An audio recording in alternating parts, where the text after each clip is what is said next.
Welcome back to Beyond Ball. My name's Jacob and I got amazing coach up here, of course, the Gabe Caraway.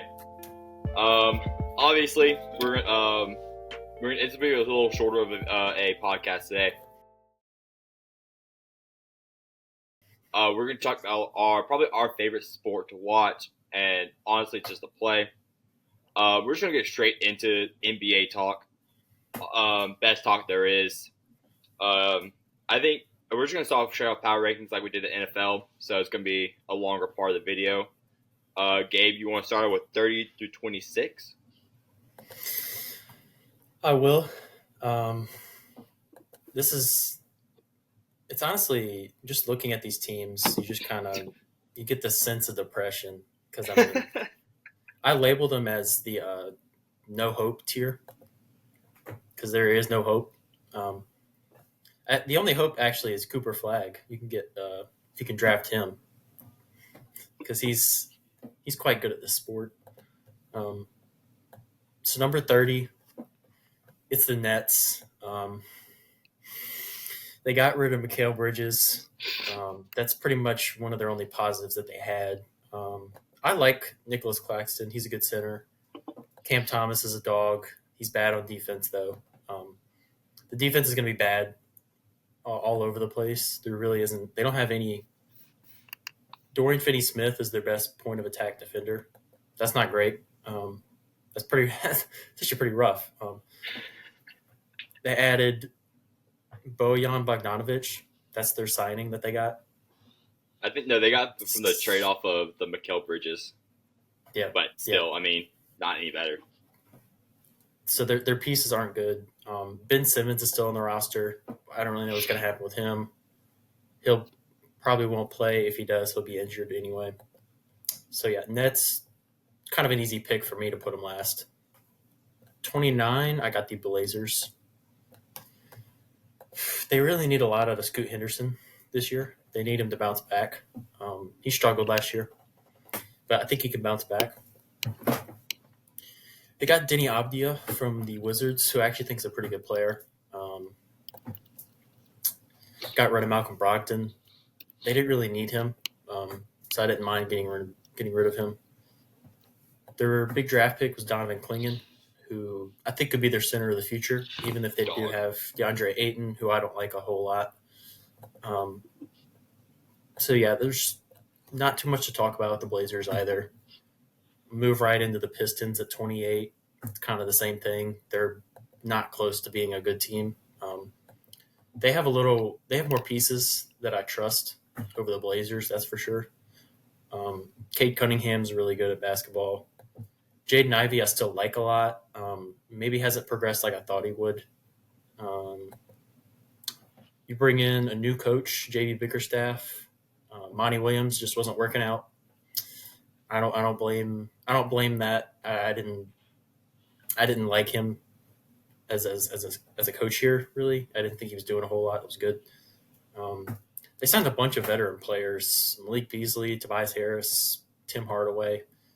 Those are not really good players, though. So the team's far away from being good. You bring in Ron Holland as your draft pick. The spacing fit's a little bit questionable. He's not a great shooter. Jaden Ivey's not a great shooter. Cade Cunningham's an okay shooter. So the spacing's not going to be great. Move right into the Wizards at 27. They signed your boy Valanciunas from the Pelicans. It was an interesting move by him to go here. I feel like he could have signed with a fringe playoff team, and help them out. I know the Lakers were rumored.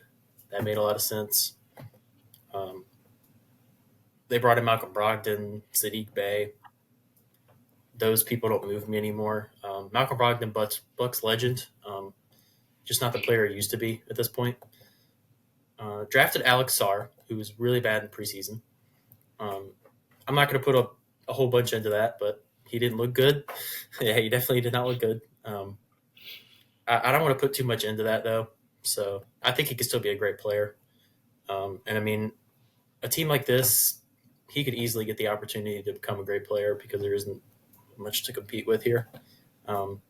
a lot of their veterans, even the guys they just brought in, I think could be moved at the deadline. I think they need to be moved. Jordan Poole and Kyle Kuzma need to go, um, for sure. They're just Kyle Kuzma isn't even a bad player. Jordan Poole's underwhelming at best at this point, but there's no reason to keep him. You can go ahead and get some assets. You're years and years away from contending. Um, Bub Carrington was their draft pick, so I don't like. I don't. There's not a whole like that I like about the Wizards either. A lot of these teams are very close here at the bottom. Right above them, I have the Wizards. A lot rides on LaMelo and Brandon Miller. Um, if they could stay healthy, that's a way better duo than either of the teams below them have for sure. Um, but the problem with LaMelo is he's played 58 games in the past 2 years. That's not good. Not good at all. Brandon Miller didn't look horrible last year. And he has room to grow for sure. Um, LaMelo still has room to grow, but he's never on the court to do it. But I think in a perfect world, they're both healthy. That's a pretty good duo to build on. Um, the rest of the roster is really bad. Really, really, really bad. Really, really, really, really bad. It's just bad. Josh Green, they lost Josh Green. No one's crying in Charlotte over that. Taj Gibson was their only really signing. Like I was literally just scraping the bottom of a barrel to find anything that the Hornets did, or any of these teams down here really, that was impactful. So yeah, that'll round out this first tier of teams I really don't care about. I'm not going to watch a game. Honestly, I'm the same way. It's the same five, but it's just gonna be different like rankings. 30, of course, we have the Nets. I think that's the most obvious answer that we probably have that we've ever had, honestly, outside the Chiefs at number one for NFL power rankings. But the Nets, they're bad. They're bad. They've always been in like a sense. The Nets always been like a weird spot forever now, especially since James Harden, KD, and Kyrie all got there. They just been in like a weird spot. And so this year they had to blow everything up. They got a bunch of picks, but just all in all, it's just bad. I really hope that they would trade Claxton to the Pelicans because we need him badly. So hopefully at the trade deadline we can kind of joint that up. But all in all, they don't have much going off of them. Cam Johnson, hey, LSU legend. Cam Johnson, that's crazy. Cam Thomas, thank you. Cam Thomas, LSU legend. Can't play defense, but he can play offense. And we're just going to move on along. Nets, worst team in the league. They're projected at 19 and a half games. It's bad. At 29, we have the Wizards. Still, all in all, Sar, we could talk about the preseason games where he went 0 for 15. He shot like 2 for like 20 something, like 2 straight games. It is bad. Just all in all, he's a good player. I think a lot of the experience from Australia is going to come over. But all in all, he's just going to be a role player.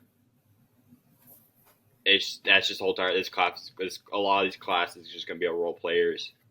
I mean, at best, you're looking at I couldn't even tell you a Walker Kessler type guy. I don't really know.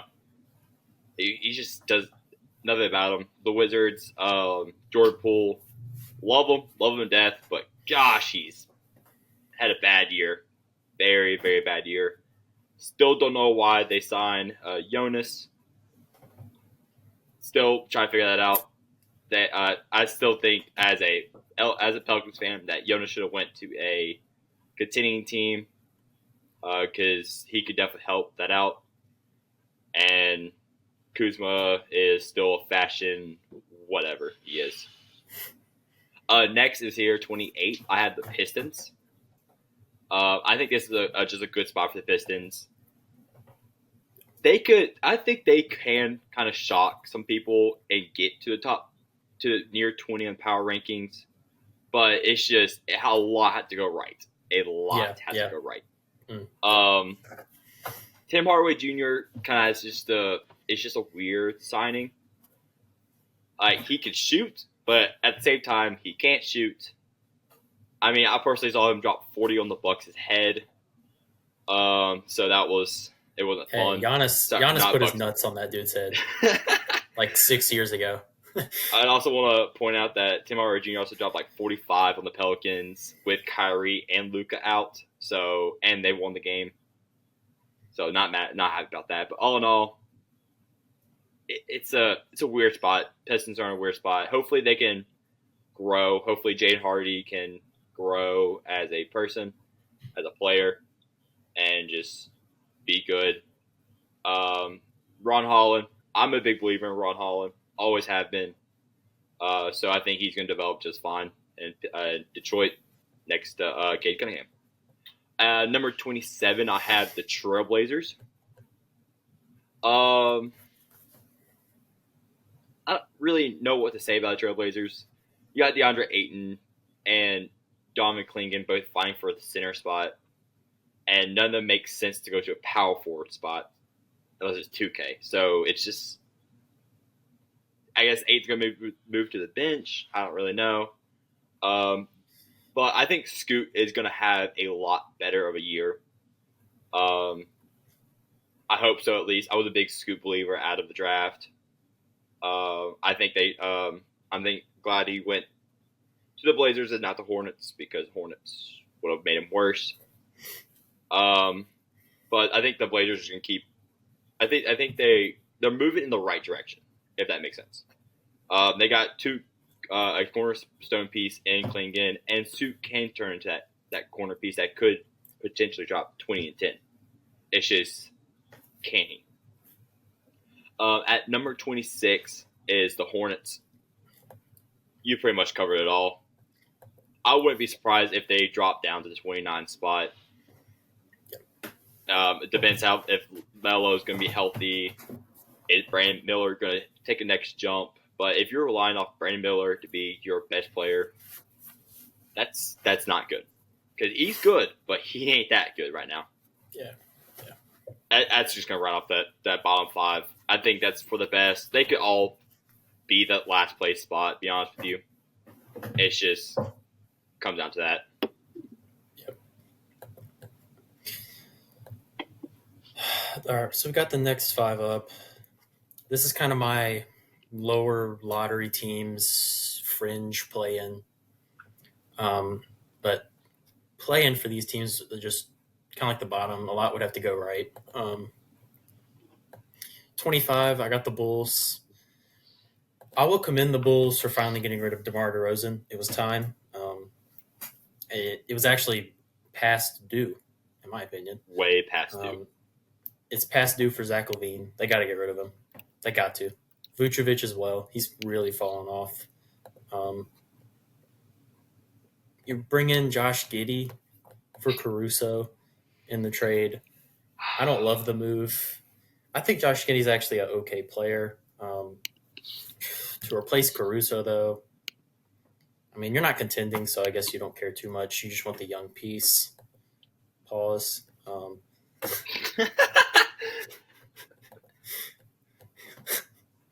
Let's act like I didn't say that.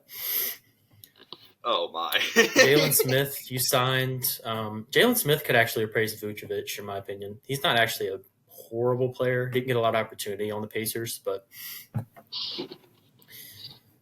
you draft Matas Buzelis. That's your main draft pick that you're counting on. He's not a bad player. Opportunity is there. I mean, again, the team's not good. DeRozan's out of the way, so now they can really focus on the future. And that's why they need to trade LaVine and Vucevic. 24, I got the Raptors. It's Scotty Barnes, it's Emmanuel Quickley, and it's RJ Barrett. That's your team. You're counting on them all to develop. I think that's definitely possible. Barnes signed a huge extension. Deserved it. Had a great year last year. You didn't really add a whole bunch to the team. You lose Gary Trent. Not a humongous loss at this point. You bring in Davion Mitchell, who's a pretty good guard defender. They need some defense. That's not going to fix it for sure. I just think they need another good offseason to really get back into the play-in playoff talk as the Raptors of old that we remember. But if Scotty Barnes takes a huge jump, it's possible to get definitely a play-in seed this year. So it's not out of the realm of possibility. The Hawks, I didn't mind the DeJounte trade. I got them here at 23. They're not. I don't think they dropped too far down for me.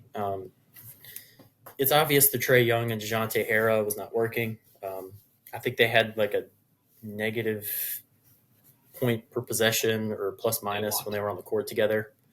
So I didn't mind it. You get rid of him.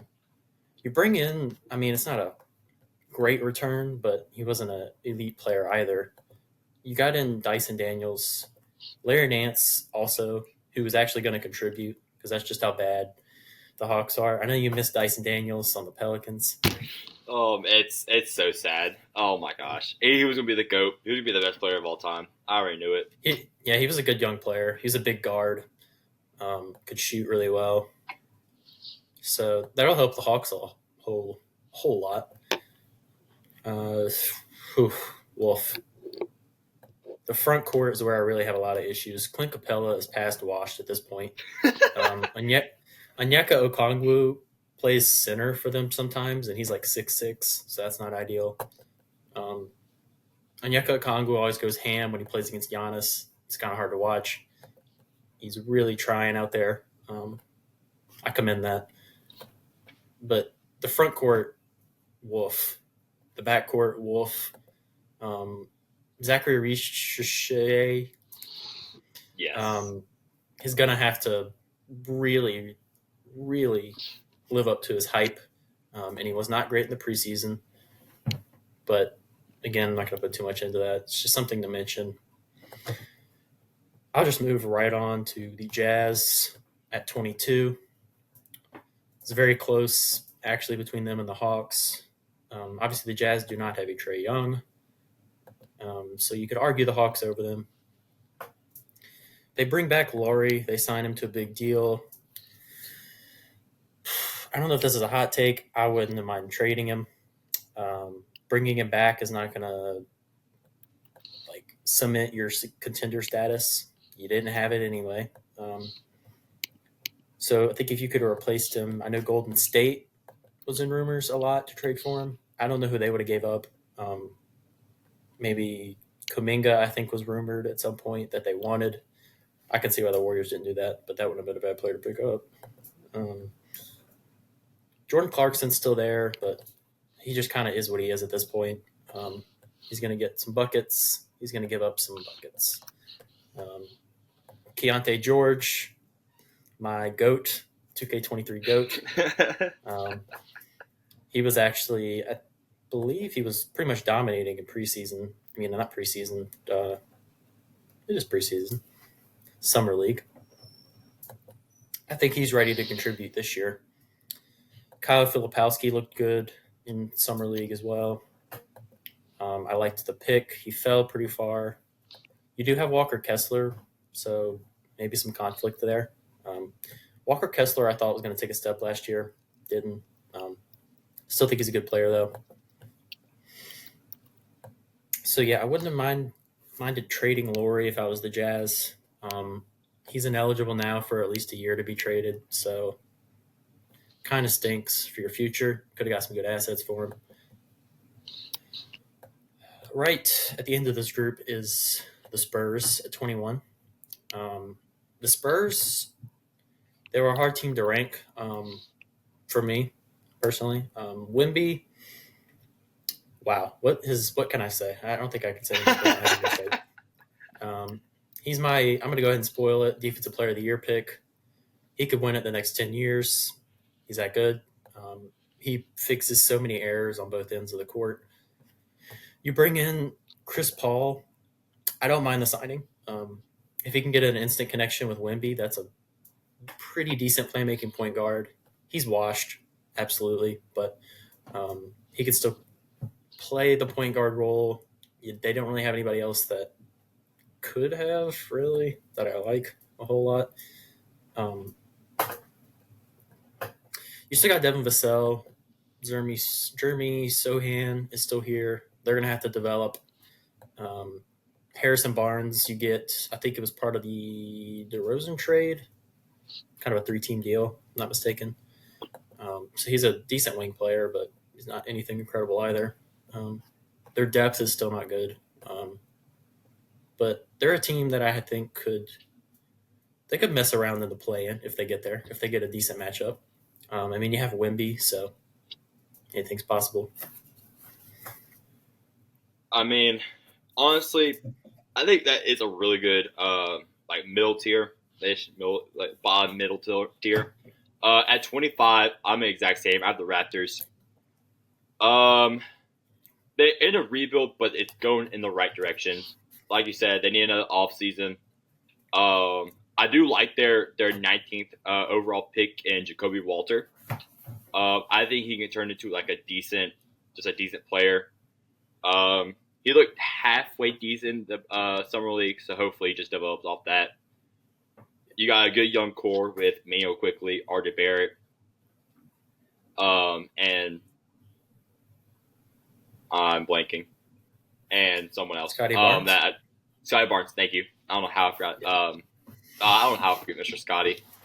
Scotty is actually one of my favorite NBA players. I just get sometimes he's on the Raptors. And then of course you have the man that I love the most, Jakob Poeltl, still in the Raptors. He's gonna be there for a very long time, and that's all I care about. Number 24 is where I also had the Hawks. They're so mid. They're not bad, but they're not good. They're actually mid. I mean, Trae Young is a superstar. I don't care what people say. He is a superstar. But if that's all you have going for you, it's rough. Because I can't even pronounce their first round pick last year, his name. But having a Tobias Harris as your ceiling is terrible for a first overall pick. That's terrible. And right now, they just better hope they get the same luck next year for either Dylan Harper, Ace Bailey, Cooper Flagg. There's a guy out of Baylor. I can't pronounce his name. He's out of the Bahamas. He's been pretty good. And it's another French guy.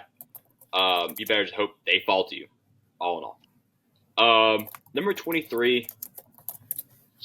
Did I moved them up. Okay, hold up. Sorry. Wrong way. 23. Oh, sorry. 25 was the Bulls. We already talked about them. 24 Raptors, 23 Hawks. 22 is what's going to shock a lot of people, is the Clippers. That's okay. Yeah. With the Clippers, outside of Kawhi Leonard and James Harden, there's not much to love. You still got Ivica Zubac. You got Terrence Mann. You got Bones Highland. Norman Powell. They brought in Kevin Porter Jr. this offseason, which I think he's a halfway decent NBA player. But he can't play defense. He can play offense. He can't play defense whatsoever. Yep. They try to implement PJ Tucker, corner 3 specialist, but he's not good. He's washed. He's like 34. He's going to his 13th season. He's like 37. He's old. He's second oldest, I think. Gosh, he's so old. You brought in Kai Jones from the Hornets. Maybe you can develop him. You still got Joshua Primo, who has stood on the bench for a while. Maybe you can develop him. Just all in all, it's just not much to love. If Kawhi Leonard and James Harden goes down, which, as you've seen in years past, most likely can happen. Yeah, it's just they're looking towards that bottom tier. Yeah. And then so finish off this top 5. Number 21, I had the Jazz. A lot the same thing you said. I do want to point out they have really two good rookies. Probably the steal of the draft in Isaiah Collier and Cody Williams. I think they're going to develop perfectly fine. But all in all, they are sitting at mediocrity. They should have traded Markkinen. They probably should have traded Colin Sexton. I'm not. I'm definitely not saying Lauri Markkinen because the Penguins wanted him badly and I wanted them badly. But just all in all, they need somewhere a direction to go. Right now, they're going to sit in this bottom middle tier for a long time. Yep. I forgot they still have Colin Sexton, to be honest.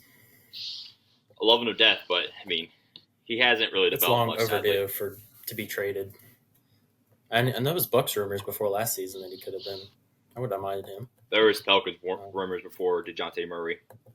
Thank you, Hawk, by the way. We got some guy from Portland last offseason, so I was okay with that trade. So this is my fringe playoffs play-in tier. 20. It was actually close to moving them down into the tier that you had them in. Was the Clippers. Not high on them at all. Really, this might be a hot take. I have on here trade Kawhi before it's too late.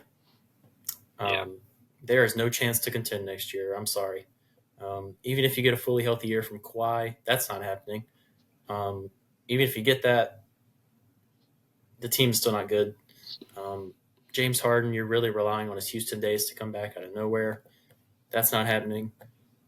You even lose Russell Westbrook, who has actually a decent player for them, coming off the bench. Ty Lue is actually still a good coach. I like Ty Lue. I agree.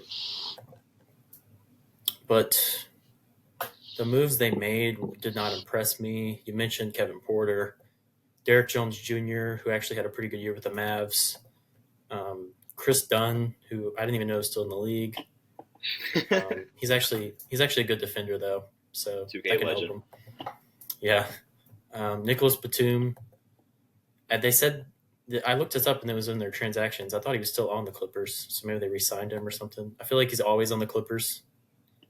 He's been on the Clippers like 8 times, like separate stints. I feel like.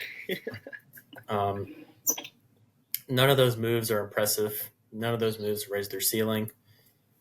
None of those moves fill the Paul George-sized hole in the production. So, yeah, Clippers, they could easily be in the 24, 25 range. I could have put them anywhere in there. So right above them at 19, I have the Heat. This is another team not high on.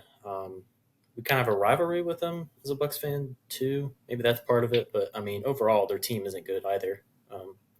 Eric Spoelstra is the best coach in the league. I don't know if that's a hot take. But in my opinion, he is. So many years of winning there, even with some underwhelming teams. And Jimmy Butler is part of that in the recent years, leading this team, overachieving, ruining my team's hopes, cooking Drew Holiday. That was hard to watch.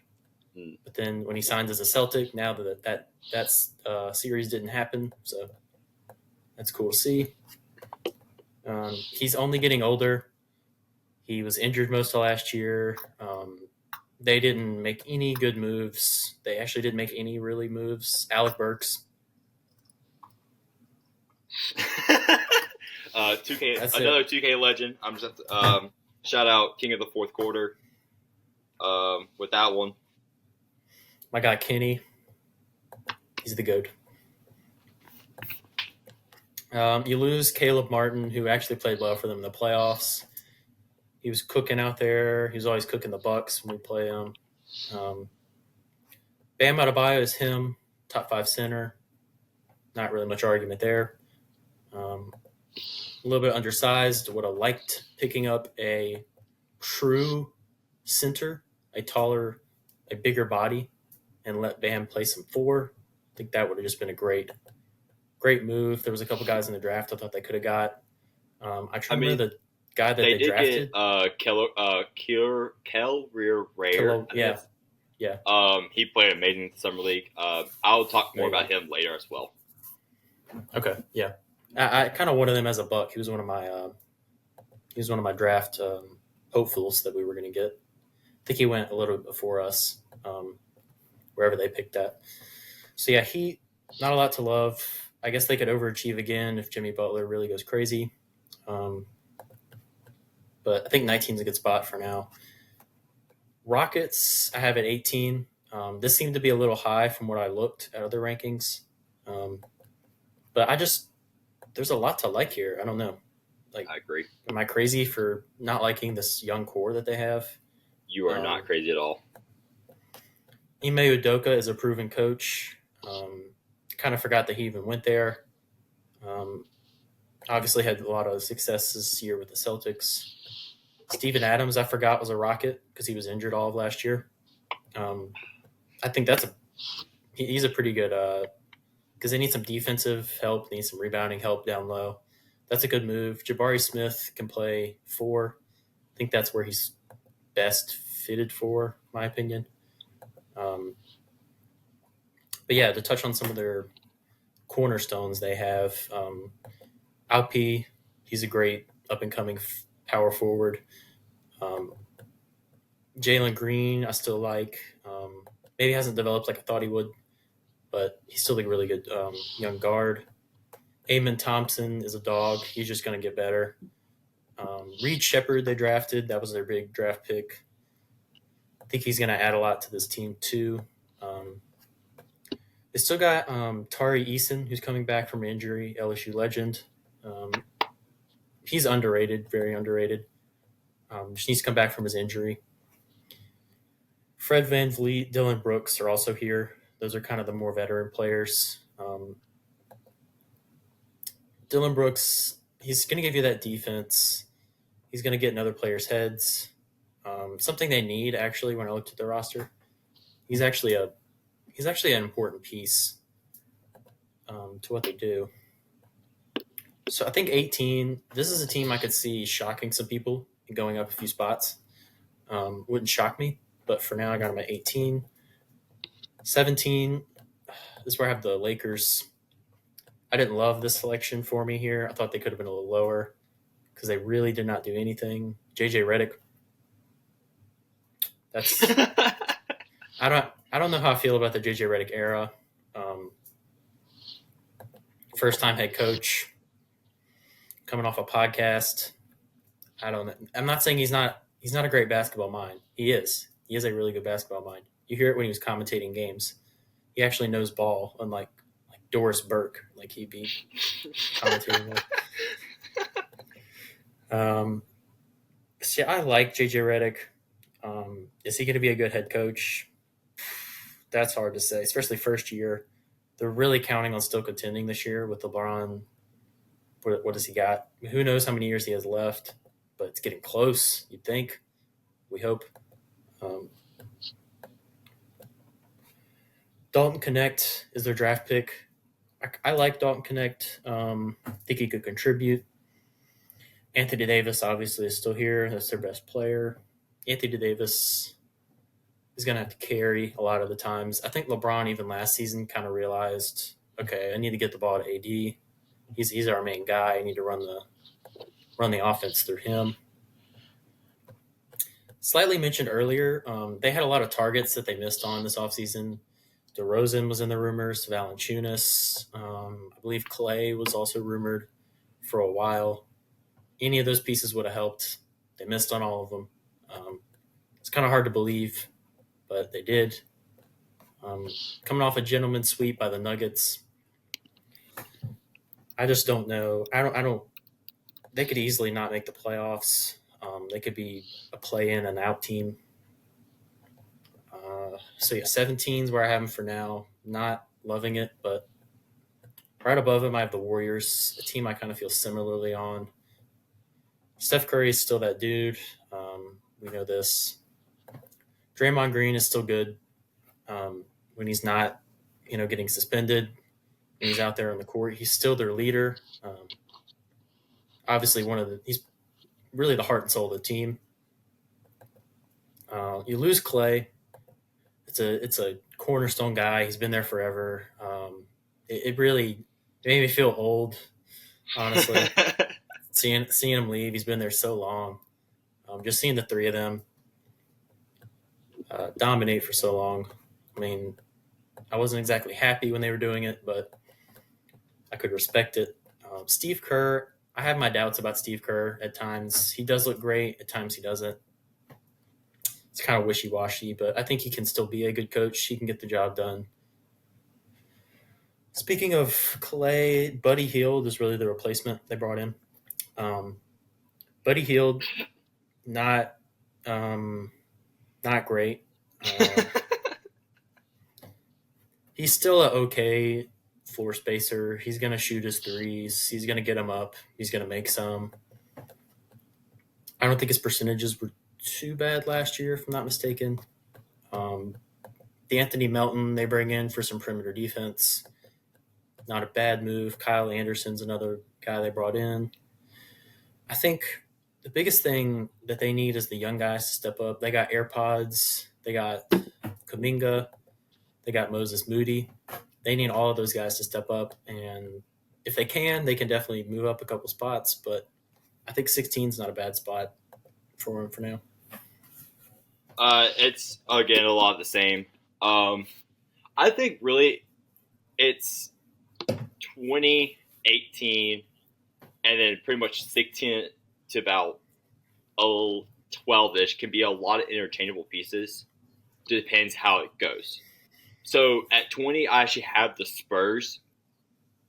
They have a pretty tall dude, like very tall dude, named Victor Wembanyama. I don't know. He's pretty good, and the spoiler alert, he's also my defense player of the year. He should have won defense player last year, but that's just me. CP, Chris Paul. I want to say CP 0 rings because I can say that now. He's gonna have a fun time throwing the ball up to him. He's gonna remember back to Blake Griffin days where he can just throw the ball up, be okay. I like. Oh man, good times. That was a maybe good time. Feel old for a second. Yeah.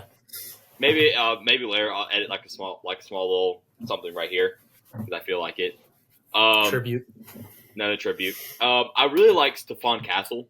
Well, actually, not more really. I love Stephon Castle. UConn, great guy. Reminding so much of Jordan Hawkins, just a little more of an actual point guard. I think he can develop great, especially with Chris Paul there. Going to be perfectly fine. But again, just for the most part, it's the same players they had last year. You're kind of hoping they just develop pretty perfectly okay, like Jeremy Shohan, Devin Vassell, Kelvin Johnson. I don't think Cedi Osman's on that team anymore. He wasn't that bad of a player. Shout out Mike Kremper. I don't know how to say his last name, for saying that Cedi Osman was the next LeBron James. I want to kind of point that back at that video. But just all in all, they can grow. I think they can be perfectly fine at this 20 spot, or they can go even higher, jump into the next just tier of players.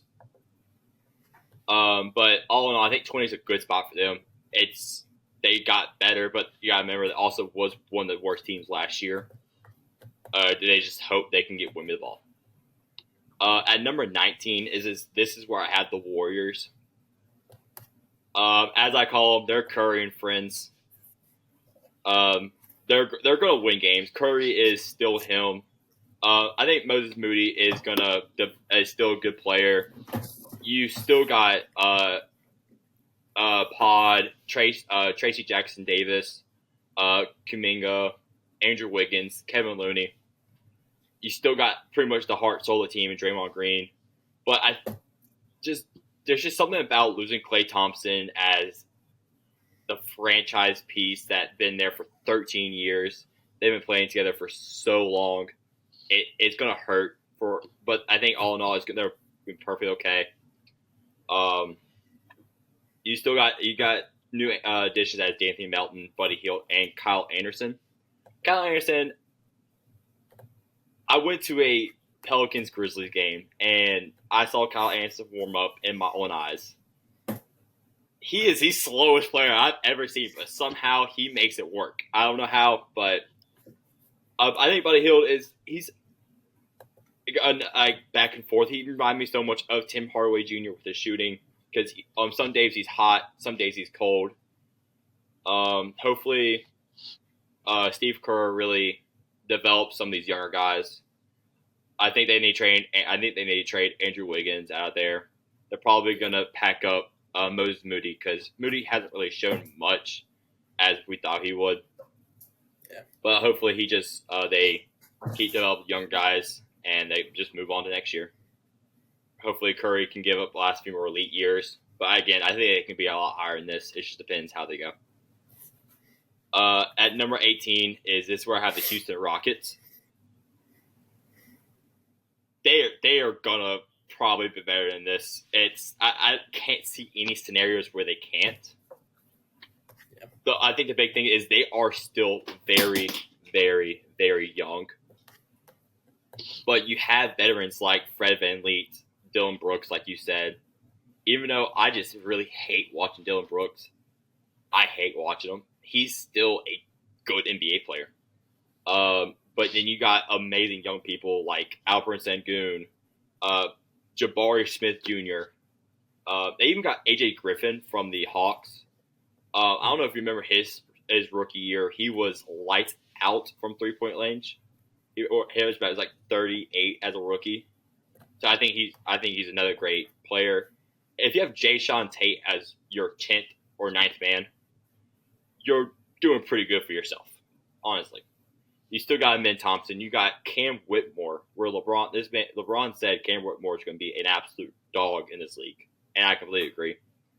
Jalen Green, and not really a spoiler, but really a spoiler. Reed Shepherd, he is my rookie of the year. I think he's going to be an absolute dog. And then you have Pelicans legend Steven Adams. Just all in all, they're still in a loaded West. That's the problem. That was the problem with last year. They went 41-41, I believe, if I'm not wrong. But if they were in the East, they would have been so much better than this. But they're in the West. They're in a really loaded West, and that's really going to hurt them. But all in all, I can see them getting to the top 15. They can make some sort of run next year if they really develop correctly. At number 17 is where I have the Lakers. This is another team where I can see them going up, but I can really see them going down. Of course, you got the duo of LeBron and AD. LeBron is going to give you, feels like 27, 7, and 7 each game. Feels like it, but he's never actually done it. You got Anthony Davis. Still mad that he left Pelicans, but it was good for them. But that's besides the point. That's been a while ago. I think coming off the Olympics of LeBron AD duo, they're going to have better chemistry than they probably did in years past because they had a whole summer together where they went out to go play foreign teams and beat Serbia by 4, which made me happy. But the big thing about the Lakers is their other pieces. Is D'Angelo Russell going to be back to net self? Or is he just going to continue to be that person that's going to be hot some games, cold some other games? Could be then a stretch of it's going to be hot, and then back towards the end of the year he's going to be cold, and it's just going to carry to the playoffs. Can Rui Hachimura develop into a better player than we've seen in years past? I really think he can. I'm still a big believer in him. Always have been at Gonzaga. Always will be. And then I just want to shout out Dalton Connect. He's going to get his buckets. I think he's going to be top 5 in Rookie of the Year voting. But all in all, still it's just a team where it can go up, but they also can go down. They probably won't stay in this one spot. And of course, they have the GOAT, the best player of all time, USC Trojan legend, Bronny James. First NBA player I've ever seen get drafted with 4 points per game. Oh Yep, my gosh. um, I, I really know what to say. He's like a 68 overall in 2K. there's Yeah, not it's much to yeah, be said, man. it's not much to be said. Maybe he could be. I'm not gonna compare him like, oh my gosh, he could be the next LeBron James. He's a good defender and a decent three ball shooter, but he needed another year at USC. I think that should have been said. But Yeah, this much hype, you might as well just ride the hype, keep going. And at 16 as my final spot in this tier, I have the Heat. Heat is a confusing team. Again, they could be bumped up a few spots. I can see them stay at this spot, and I can see them going down like one or two spots, maybe. But they've been slowly, like regular season, they've been slowly going down since 2020. Um, Playoffs, they go into a different breed.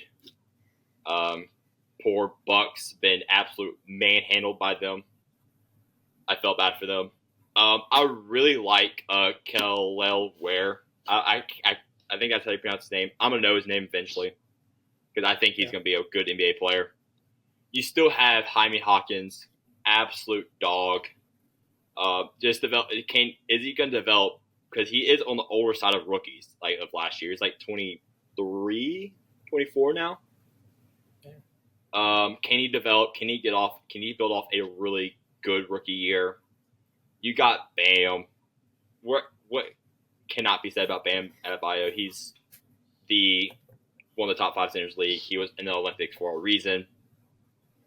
And then you got Jimmy Butler. He's probably going to get injured halfway through, or just sit out a couple games because of just load management. But all in all, he's going to be an absolute dog. If they get to the playoffs, they're going to be a force to reckon with. And I feel bad for the East if they make playoffs.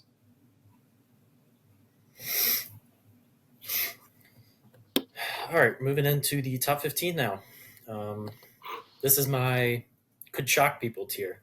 That's what I labeled it as.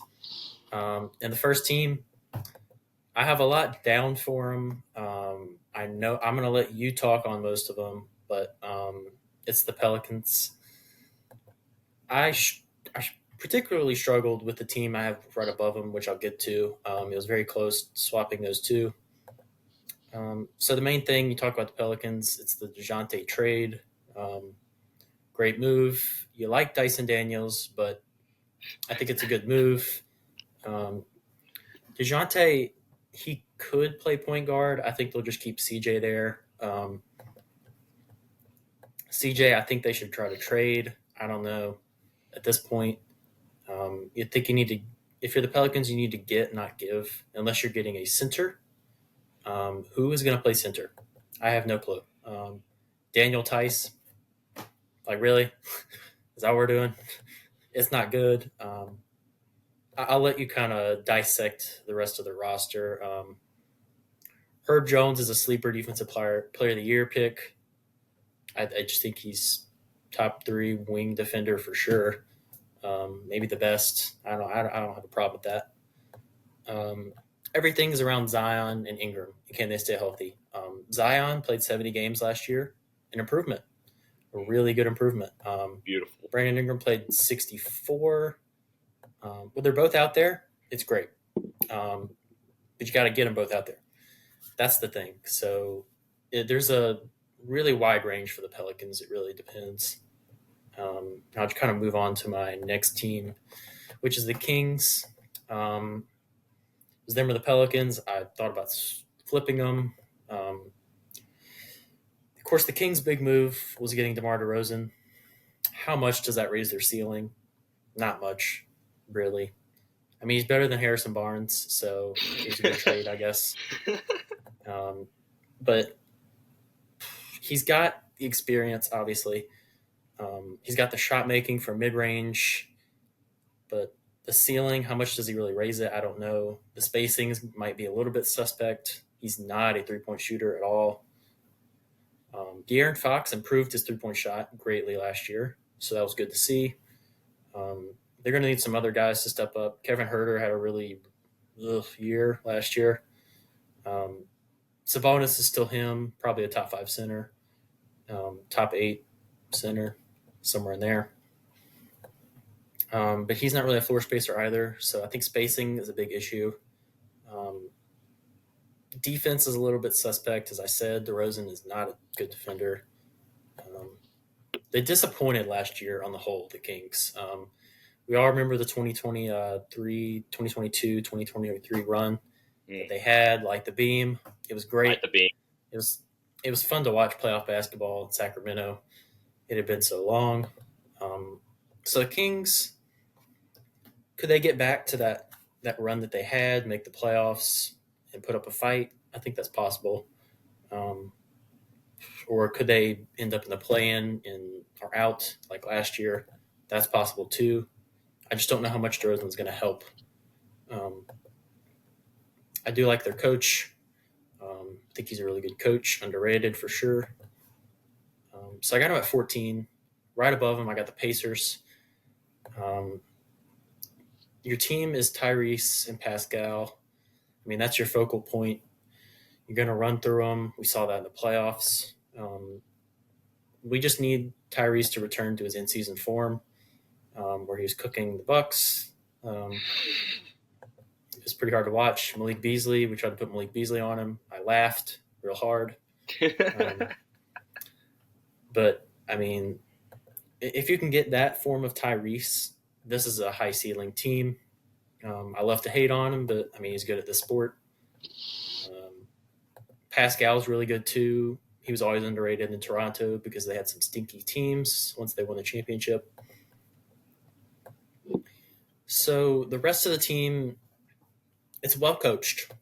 I'll say that. Rick Carlisle is a good coach. But do they have any upper echelon players at their positions on the rest of the team? No. No, they do not. Miles Turner is about an average center at this point. He's going to go for blocks, but he's going to get fouls too. He's a good floor spacing center when he's making his shots. Sometimes he puts them up way too much. Kind of like I kind of think of like a Jaren Jackson, where they like to shoot threes. They don't always make them though. Andrew Nimhard is, I think he had a really good playoffs, made a name for himself. Yeah, he was cooking the Bucks, who wasn't. The problem is in the East. Overall, the East is not great, but the top teams, are the Pacers better than them? Probably not. A lot of things would have to go right for them to get a top 4 seed, probably. I just think there's 4 teams that are clearly better than them in the East. Move on to the Grizzlies, which is a team I had much higher, but I had to calm down. So I moved them a couple spots down because we don't know what they're going to look like. It's been a couple years since Ja's been out there doing his thing. He let him do a top spot in the West when he was healthy 2 years ago. Maybe a lot of people forget that, but the Grizzlies were really good back then. So they just need Ja to step back in, play like he was when he was healthy. They need Jaren Jackson to keep improving as a player. They need Desmond Bane, who's obviously a stud. They need him to keep improving. They need him to continue playing pretty good defense. And they brought in Marcus Smart last year to do that, who I think he missed pretty much the whole year with injury. So it's injury that's also a big concern. The depth is a concern for sure. Really, you need like GG Jackson, guys like that to contribute, who is pretty good in my opinion. He just has to develop. Jake LaRavia, kind of the same thing. Not as good, but he's still a young guy. Taylor Jenkins is a very underrated coach, in my opinion. I mean, you saw 2 years ago where he was leading them. So he's a good coach. I think they can overachieve this year. They can shock a few people. Kind of similar with the team above them, I have the Suns at 11. Everything runs through KD and D-Book. You saw in the Olympics. I mean, KD's the best Olympic player ever for Team USA. So it's going to run through him. That's a great player to run the team through. He's 36 now. Doesn't matter. He's still getting buckets. You can't guard him one-on-one.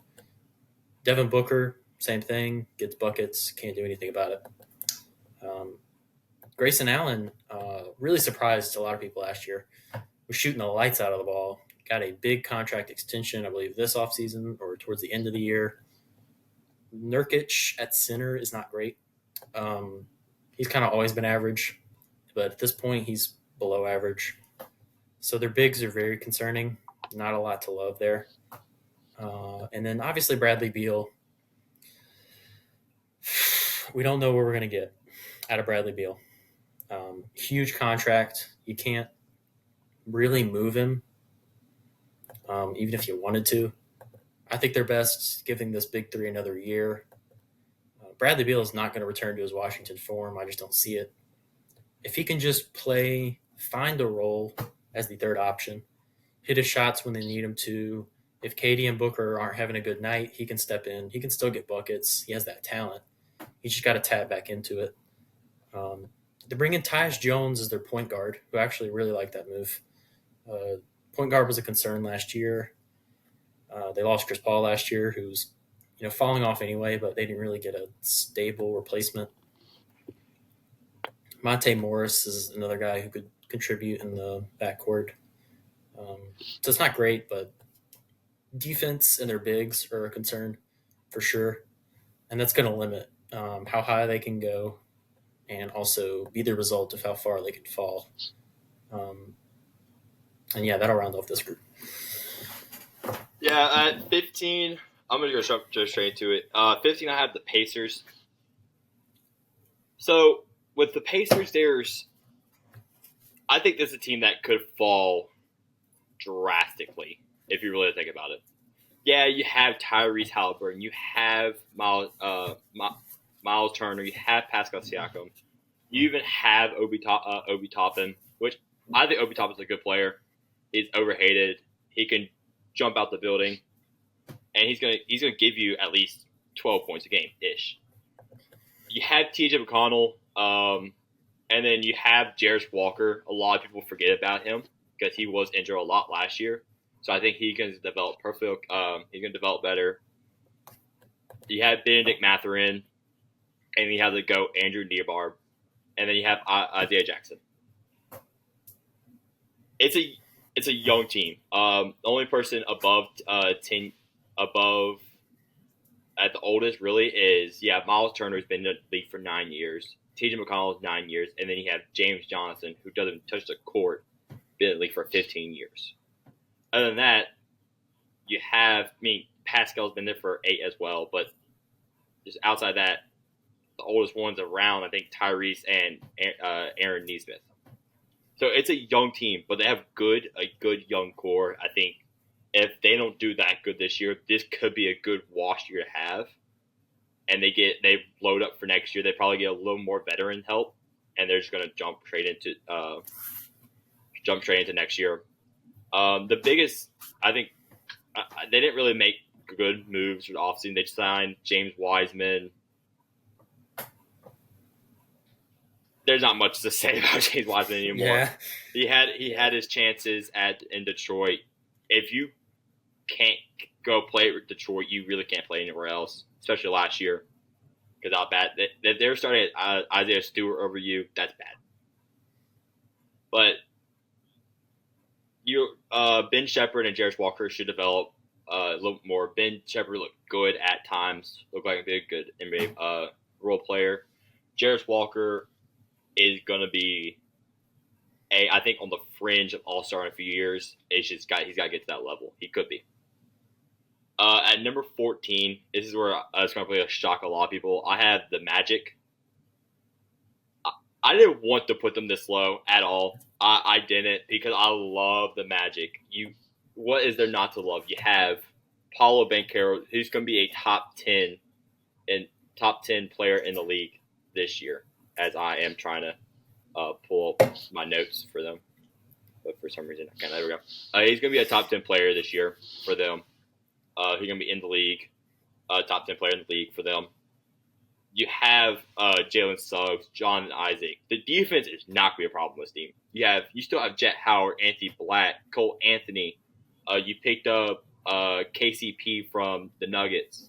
You have Mo Wagner. You have Gary Harris. And then you have Franz Wagner, who just signed a massive contract. Now, was he worth it? Worth the contract? Absolutely not. But you keep him for multiple years. He's going to be a fringe all-star every single year. He is going to be in the league. You still have Wendell Carter Jr. You have Gary Harris. It's a team that's going to definitely go up from here. But it's just a loaded, just middle tier of teams that we haven't seen in probably a long time. That you're kind of just in a weird spot themselves. But all in all, I think they're probably gonna rise up above this. But they also could have like that Kings effect that the Kings had 2 years ago, where they could fall, and could be underwhelming. But they're, like I said, they're also in the East, so there's no telling. And speaking of Kings, I had them for number 13. With the Kings, there is a lot to love and little things not to love. Of course, light the beam, as always. You got Keegan Murray, De'Aaron. Of course, you got De'Aaron Fox, Domantas Sabonis, which I hate Sabonis with all my life. I do, because he always plays good versus the Pelicans, and it makes me mad. You have Malik Monk. You got DeMar DeRozan. Now, is he better than Harris Barnes? Yes. Is he going to raise the ceiling? Not really. But he's gonna give you a bunch of mid-range buckets. He's gonna get his layups, and he's gonna play some decent defense.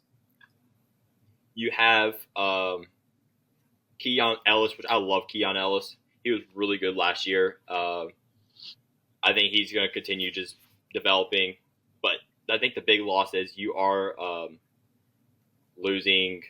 What's his face? He's just got on the Raptors. Whatever his name, Davion Mitchell. You are losing Davion Mitchell, which that's going to hurt a lot on defense. You saw him come in the playoffs last year and become an absolute menace to society. You see him go guard Curry 2 years ago, menace. And so that's actually a really big loss, because that is a glue guy. You cannot lose a glue guy. You're hearing me talk about the Pelicans in a few minutes about losing a glue guy. But all in all, I think they're going to be perfectly okay.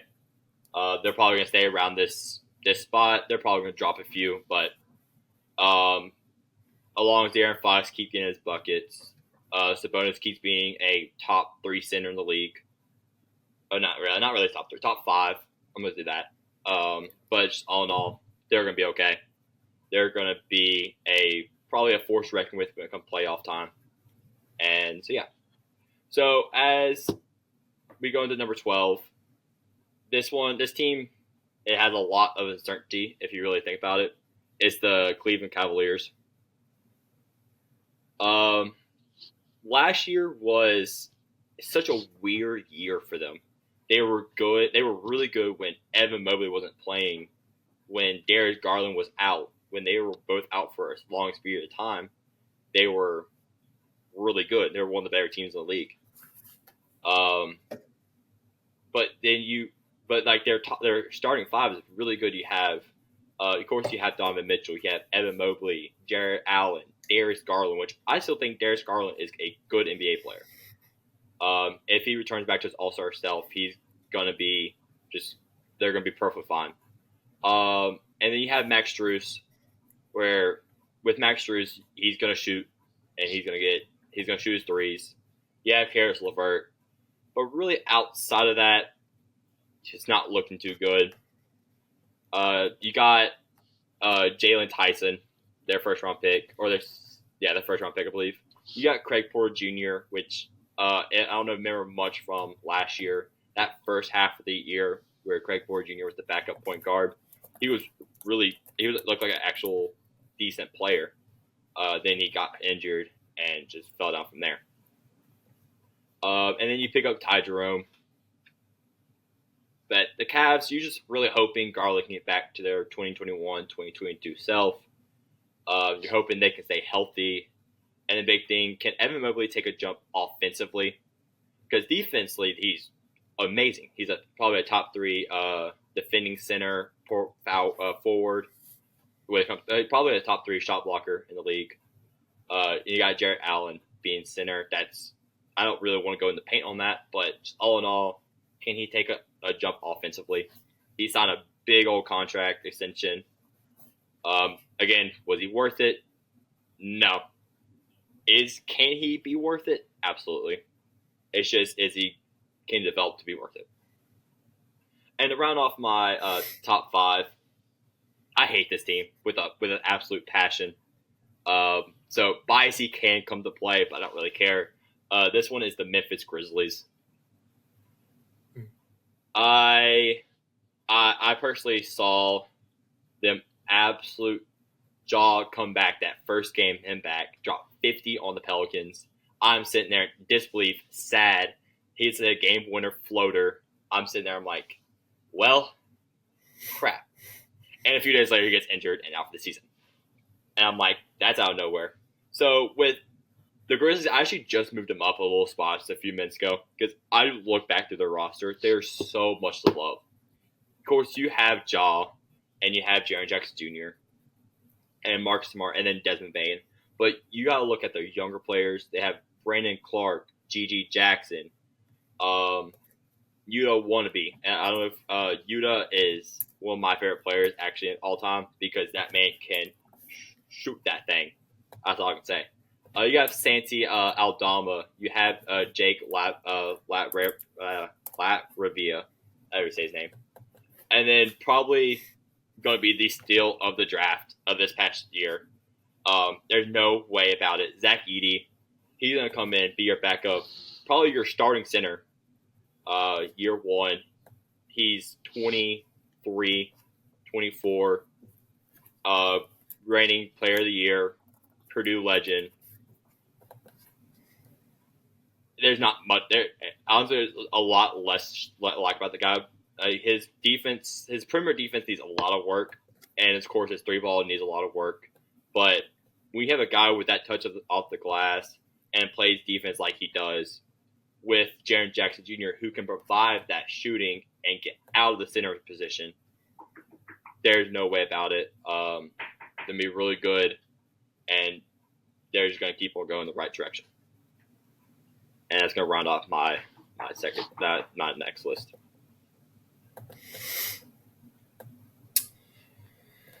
All right, inside the top 10 now.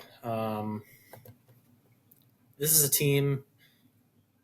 This is actually where I had the Grizzlies initially, moved them down. At 10, I switched things around. I got the Cavs here now. This is a team that could finish lower than this for sure. But the roster, the starting 5, really specifically, is the highlight of this team.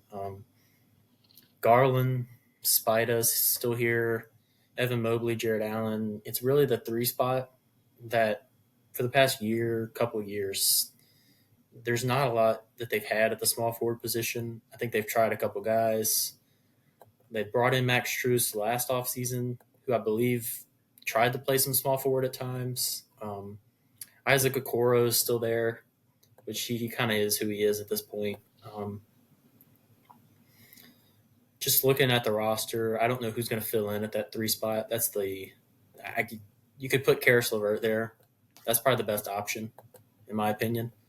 So it's really all dependent on that. And the coaching. They got rid of JB Bickerstaff, really underachieved last year. I think the team was better than the record. Now, I know there was health that played a part in that. They had some injuries, banged up. But I think Kenny Atkinson had a pretty good stint when he was in Brooklyn. Was kind of underrated what he was able to do with kind of just a ragtag group of buddies. I mean, that's literally what that Nets team was. They were just out there having fun. That was one of the most favorite teams to watch. And any year I've been watching the NBA, they were just so much fun. Jared Dudley, D'Lo. I just remember a lot of them dancing on the bench and Ah, everything. So Kenny Atkinson, he had a pretty good coaching stint. I mean, I don't know if they won a lot of games, but I think they overachieved. I believe he went to Golden State after that. He served kind of as an assistant, a few other places maybe. I think he can be a better coach than JB Bickerstaff. I think he can win with this roster. 48 games they won last year. That's just a little bit low when you look at the roster. The starting five. The depth is a concern, of course, but and they didn't really add anybody. They didn't really lose anybody, minus their coach. Um, it's a lot about health, I think, and coaching. Number 9, this is really high. When I was shaking out the rankings, I was like, "Oh crap! I guess I got this team at 9." It's the Magic. Um, it's crazy. I think they have the deepest team in the league. I mean, you were reading off some of the guys. A lot of those guys would be fringe starters, and they have like an eighth and ninth man role on the Magic. Um, they got great defenders. John Isaac's probably a top 5, just regardless of position defender. He can pretty much guard any position that you want him to. Jalen Suggs is an up and coming wing defender. He's really good last year. Obviously, the Wagner brothers. That's part of your backbone of this team, and then Paolo Banchero. Let him do a playoff appearance last year. I think that was the first time in a while for the Magic. Maybe back to like the Vucevic days, I believe, was probably the last time before this. So you give Franz Wagner the big contract. Is he worth it now? Probably not. Can he improve and live up to it? Probably not. It was a lot of money. But, no. If he works on the shot, that would bring so much more consistency to his game. He's really not a great spacer at this point, which may be a big concern that I have with him. I don't know how I like the shooting and the spacing, but I think Wendell Carter is kind of an underrated center. He kind of does his job for this team. They played the Cavs really well in the playoffs, made it to 7 games. If I'm not mistaken, that series started really lopsided and then kind of fought back into it. I thought it was going to be nothing, and it turned out to be a pretty okay series. So they made the playoffs last year. I just think they're going to get better. They have a lot of young guys. Young guys improve, and I think their players will. This is low for this next team. This is a low spot. I saw a couple rankings that had them here, and I was like, okay, I'm not crazy. It's the Nuggets. I think you have them high. They didn't make any real moves this offseason. They lose maybe to your casual NBA fan. KCP and Reggie Jackson don't stand out, but they were actually pretty good for this team. So you lose them. No real replacements were brought in. I believe they drafted someone who got injured. He was out for the whole year. Yes. Or maybe they drafted him I last remember year. his name. I can't remember. He was going to contribute. So that's a big blow. But you still have this man named Jokic. He's good. Jamal Murray's still good. It's that duo has to lead this team. A couple of Olympic notes for both of them. Jamal Murray shot 29% from the field in the Olympics. That's not good. That's actually really bad. Jokic, last year, Jokic lost his 3-point shot a little bit. I don't know how many people were talking about that because he can't do anything wrong in the eyes of the media. Especially in the playoffs, there was a big drop-off. He really could not hit his threes that consistently. Shot 16% for Serbia in the Olympics from 3. That's not good. So will that 3-point shot come back? I don't know. He doesn't really need it. You can't guard him in the post. Can pretty much score on anybody he wants in the post. he'll dominate. He'll be in MVP talks. Maybe fatigue will finally catch up to him, like it did Giannis. Um, so the Nuggets, obviously, they could finish way higher than this. It's about their duo. It's about Michael Porter Jr. and Aaron Gordon, who are still good role players. Michael Porter Jr. He's going to shoot no matter what. You can give him the ball outside the arena. He's going to put that shot up. Does not matter. He's actually a pretty good player. He gets memed on, but he's pretty good. Obviously, his playmaking is not that good, but so I mean, the championship core is pretty much there. The depth is a concern, though. You lose some guys, you don't replace them, so that's my biggest issue. Their coaching's great, obviously. Don't need to say anything else. Well, here we are. It's time to talk about him. Oh man, I'm gonna sit back for a second. Yeah, let me cook. Let me cook. This should be 5 minutes at most. I promise. We got the Bucks, man. Here we are. Doc Rivers era started back half of last year. Adrian Griffin era was really horrible. I was miserable every time I turned on a game. The record wasn't bad with him, I know that, but we had one of the easiest schedules while he was our coach. Back half of the year with that schedule we had, I couldn't imagine how bad that would have gone. Doc Rivers, I thought he came in mid-season. I thought he was not great, but he made some improvements where they needed to be made. I wish he would have played some of the younger guys more. Adrian Griffin was playing the younger guys. I can commend that. Because specifically, AJ Green, my king, Andre Jackson Jr., Marjon Beauchamp, these are all guys that need to contribute this year. Andre Jackson's a really good defender. AJ Green could shoot the heck out of the ball from anywhere, pretty much. He is a rich man's DJ Wilson. He's going to shoot it no matter what. So can these guys contribute? That's what I would like to see. They will need to. Our suspect at best perimeter defense last year really didn't make any big strides to prove it. You got rid of Malik Beasley, terrorist. He was horrible post-January. He couldn't make anything around the January, February, and on after that. Gary Trent is going to be the starter in his spot, the 2, next to Dame. Gary Trent, I've always liked. He can score. He played good defense in Portland, not so much in Toronto. Can he get back to that top 5 steals category that he was in Portland? Maybe not. Probably not. Can he be better than Malik Beasley? Oh, absolutely. If nothing else, he will help the fast break game, which really took a dip last year for us. We normally lead in that, but so yeah, I don't mind the Gary Trent signing. Taurean Prince and DeLon Wright, those are the other 2 guys we brought in. Not horrible defenders.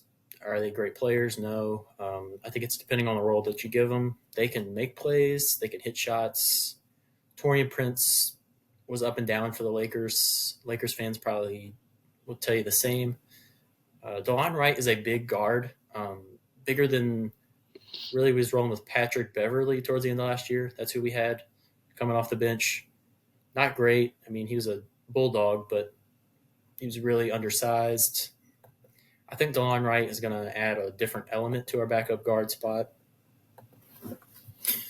And, I mean, we'll just move into the starting lineup with the big 3. It's Giannis, Dame, and Chris. Everything we do is going to rely on them. I think a Dame full offseason of working out and training is going to help him immensely. Post-divorce Dame is going to go crazy. Promise. He was still good last year. I guess he sucked in the eyes of the media, but Chris Middleton, a lot of people forget he still plays basketball. I have my questions about him. If you watch the Pacers series, he was out there cooking them fools. So that really solidified. I mean, he was rolling with the Wisconsin Herd lineup, and he was carrying them to stay in those games against the Pacers. So I was really excited about what I saw from him. It's his health, obviously. He could get injured at any moment. It's the health of any of our top guys, really. Giannis was out for the playoffs. Dame went down in the playoffs. How will Doc use Brooke Lopez? That's going to be interesting. He There's certain teams he just cannot be on the floor because he is so slow. He has no foot speed. He gets played off the court. Bobby Portis is our backup center. He's not much better on defense, probably worse. At least with Brooke, you're getting some shot blocking. He's still a good shot blocker. He's still going to contest shots to the rim. Him and Giannis is a pretty good post defense duo. Giannis, there's not much really to be said. He's Giannis. I'm just going to skip right over that. Doc is the big cog in the team. That's what we need to see. Will he underperform with his teams like he has in the past? Probably. I don't think he's our long-term option at all. But I think the big things I want to see out of him is improving our defense and improving using the young guys who we need to develop really bad. We had a really bad draft this year. I don't have any confidence in the picks we made. The man we got in the first round actually played okay in the summer league. I was pretty surprised. But he's very, very thin. He's going to have to put a lot of weight on that frame or he's going to get just absolutely worked. I'll just go ahead and wrap it up there with the Bucks. Last thing I'll say, Pat Connaughton's washed. I don't want to see him on my court. Please get him off the court. I'm tired of watching this man. Hey, why do every 3-point attempt, he jumps 5 feet in the air to try to block it, and he always misses, and the guy steps right by him, gets an open look. So annoying. Pat, do not play, please. Thank God. Okay. I think this is my last. Yeah, this is my last one in this group. The Sixers I have right above the Bucks. PG, you gotta talk about it. That's their big signing. I have my concerns with PG and Embiid, their health. These are two injury-prone guys. But can they, along with Maxey, carry them to a playoff run? Absolutely. They're all talented. Maxey's just going to improve. I believe. Did he win most improved last year? I believe so. Yeah. Don't know why he did, but yeah. Yeah, wasn't he averaging like 25 last year? He had a really good year. He'll just get better. Nick Nurse is a good head coach. Can they finally make it to a WCF in the Embiid era? I don't know. Just based on the teams in the East, the top teams, I have above them. I don't think so, but they could. The rest of the roster, they got some okay role players. They got rid of Tobias Harris, which was actually a good move. It was time. Thank God. I was tired. It was really hard watching him play. Yeah, it was so bad. Eric Gordon, Caleb Barton, Kelly Oubre, Reggie Jackson. Those are kind of the role players they're working with. None of them are particularly good or particularly horrible. Eric Gordon's probably pretty bad at this point. I haven't really watched him play in his recent years. Caleb Martin was good for the Heat. I think he'll contribute. Reggie Jackson was good on the Nuggets. So that's all I got to say. That was my number 6. Alrighty. This is where I can finally talk a lot. Number 10, I have the Pelicans. There's a lot to love about the Pelicans, but there's also one big, giant, glaring issue. Who the frick is going to play center? All right, so we have a few options. So I have that exact question in my notes, like word for word. I have the F word. That's my first note. Who's going to play center? So, yeah, there's Yevis Messi. I think that's how you say his name. Out of I think it's Yves. Yves Messi out of Baylor. He's good. Not starting, obviously. You have Carlo Matkovic out of, I want to say, I think it's Bosnia. Yeah, that sounds right. He was really good in his summer league. I think he's going to keep on getting better. Like I said, he's also a rookie as well. Next, you got Daniel Tice. So to keep on going. So that's pretty much our three true center options. Now, for a crazy scenario, we have Zion Williamson playing center, which I don't hate, but he is also 6'6". Yeah. That's a problem. But all in all, if you have Zion playing center, this could be the possible starting lineup of DeJounte, CJ, um, probably Brandon Ingram, Herb, and then Zion, but also could be DeJounte, probably Herb, Trey Murphy, Brandon Ingram, and Zion. There's nothing wrong with either of those two. I think CJ's too good to be on the bench, but right now you kind of have to have him on the bench. There's still a very glaring issue with the Pelicans, always have been for years. We have too many guards. Now we have DeJounte Murray, we have CJ McCollum, Jordan Hawkins, Jose Alvarado, um, and then Antonio Reeves, which was our second round pick, I believe. He's gonna be a dog. He's a bucket and a half out of Kentucky. Surprised he fell down to us in the second round. But I think he needs a year in the G League before he gets any better. Jordan Hawkins going to shoot the lights out. Trey Murphy, he's going to shoot the lights out. Jose Alvarado is going to be mad annoying on defense. But you're missing one big guy from this. Two really big guys. You're missing our last year starting center, Jonas Valanciunas. He was good. You were really starting Larry Nance more towards the end of the year, which wasn't. You just had to have with today's NBA. You have to have foot speed, and JV could not do it. Larry Nance had it, so we had to put him at center. You're missing Dyson Daniels, which it hurts me as a Pelicans fan. I love Dyson Daniels since the day he was drafted. I wish nothing but good things out of him coming forward for the Hawks, but you're missing what we call in the business a glue guy. Is a guy that will do everything for you and anything for you. Play defense, he will score. I personally watched this man drop 30 in a game. You're missing Najee Marshall. We couldn't afford to keep him. I wish we would, but he wasn't really used in our lineup that much more towards the end of last year. Which this lineup we have now, he could be used a lot more since now we have Jeremiah, Robert Earl, and Matt Ryan getting minutes. Which I love Matt Ryan. He will shoot that thing in the corner. I seen him hit a game winner over the Pelicans when he was in the Lakers.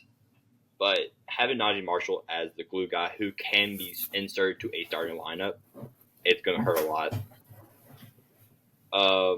But now my favorite part, DeJounte freaking Murray. Hallelujah. We have a true point guard. I don't think Drew Holiday was even a true point guard.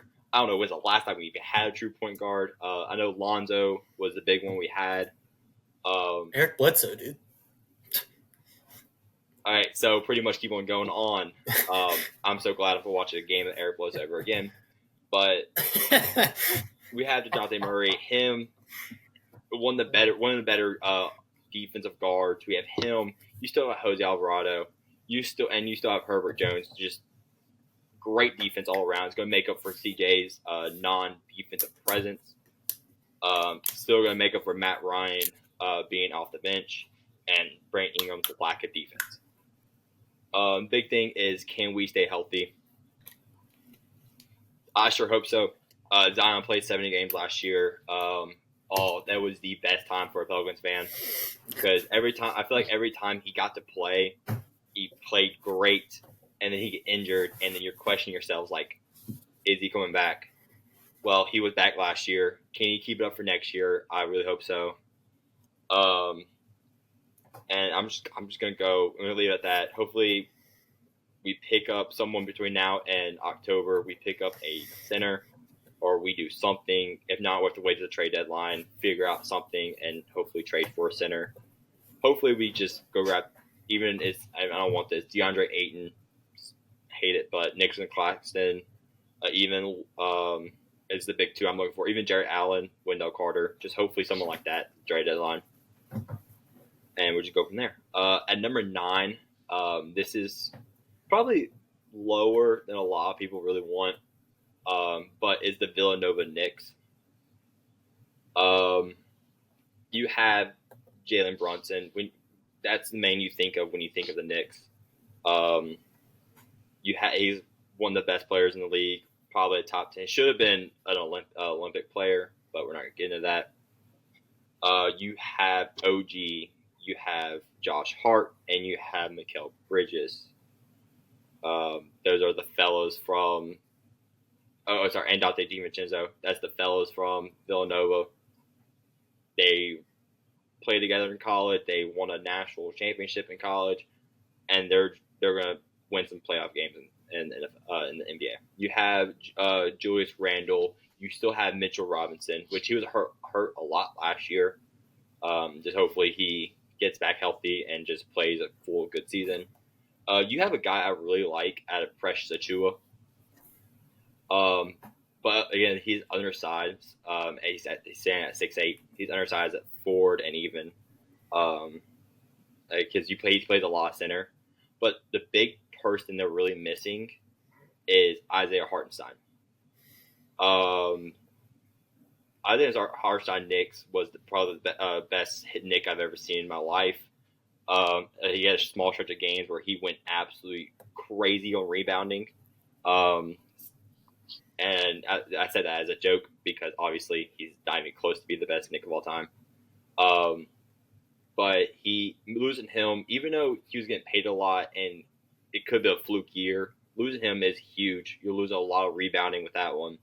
And you're really losing a backup center. Right now you have Julius Randle, really, as your projected backup center. Even Precious Achua can probably play that center position. But Mitchell Robinson goes down, where we've seen in multiple years past. You're relying off Julius Randle, Precious Achua, just to come in and play a center position where in today's game is a lot more valuable than people think. Because there's no more small ball, like the Rockets small ball anymore. Yeah, you can go run small ball, but having a valuable center that will go get you buckets, it goes crazy.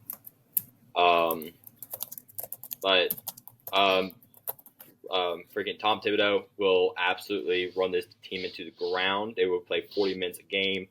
OG will absolutely be tired by the end of the year. Mikal Bridges probably will miss a game this year. I have that projection.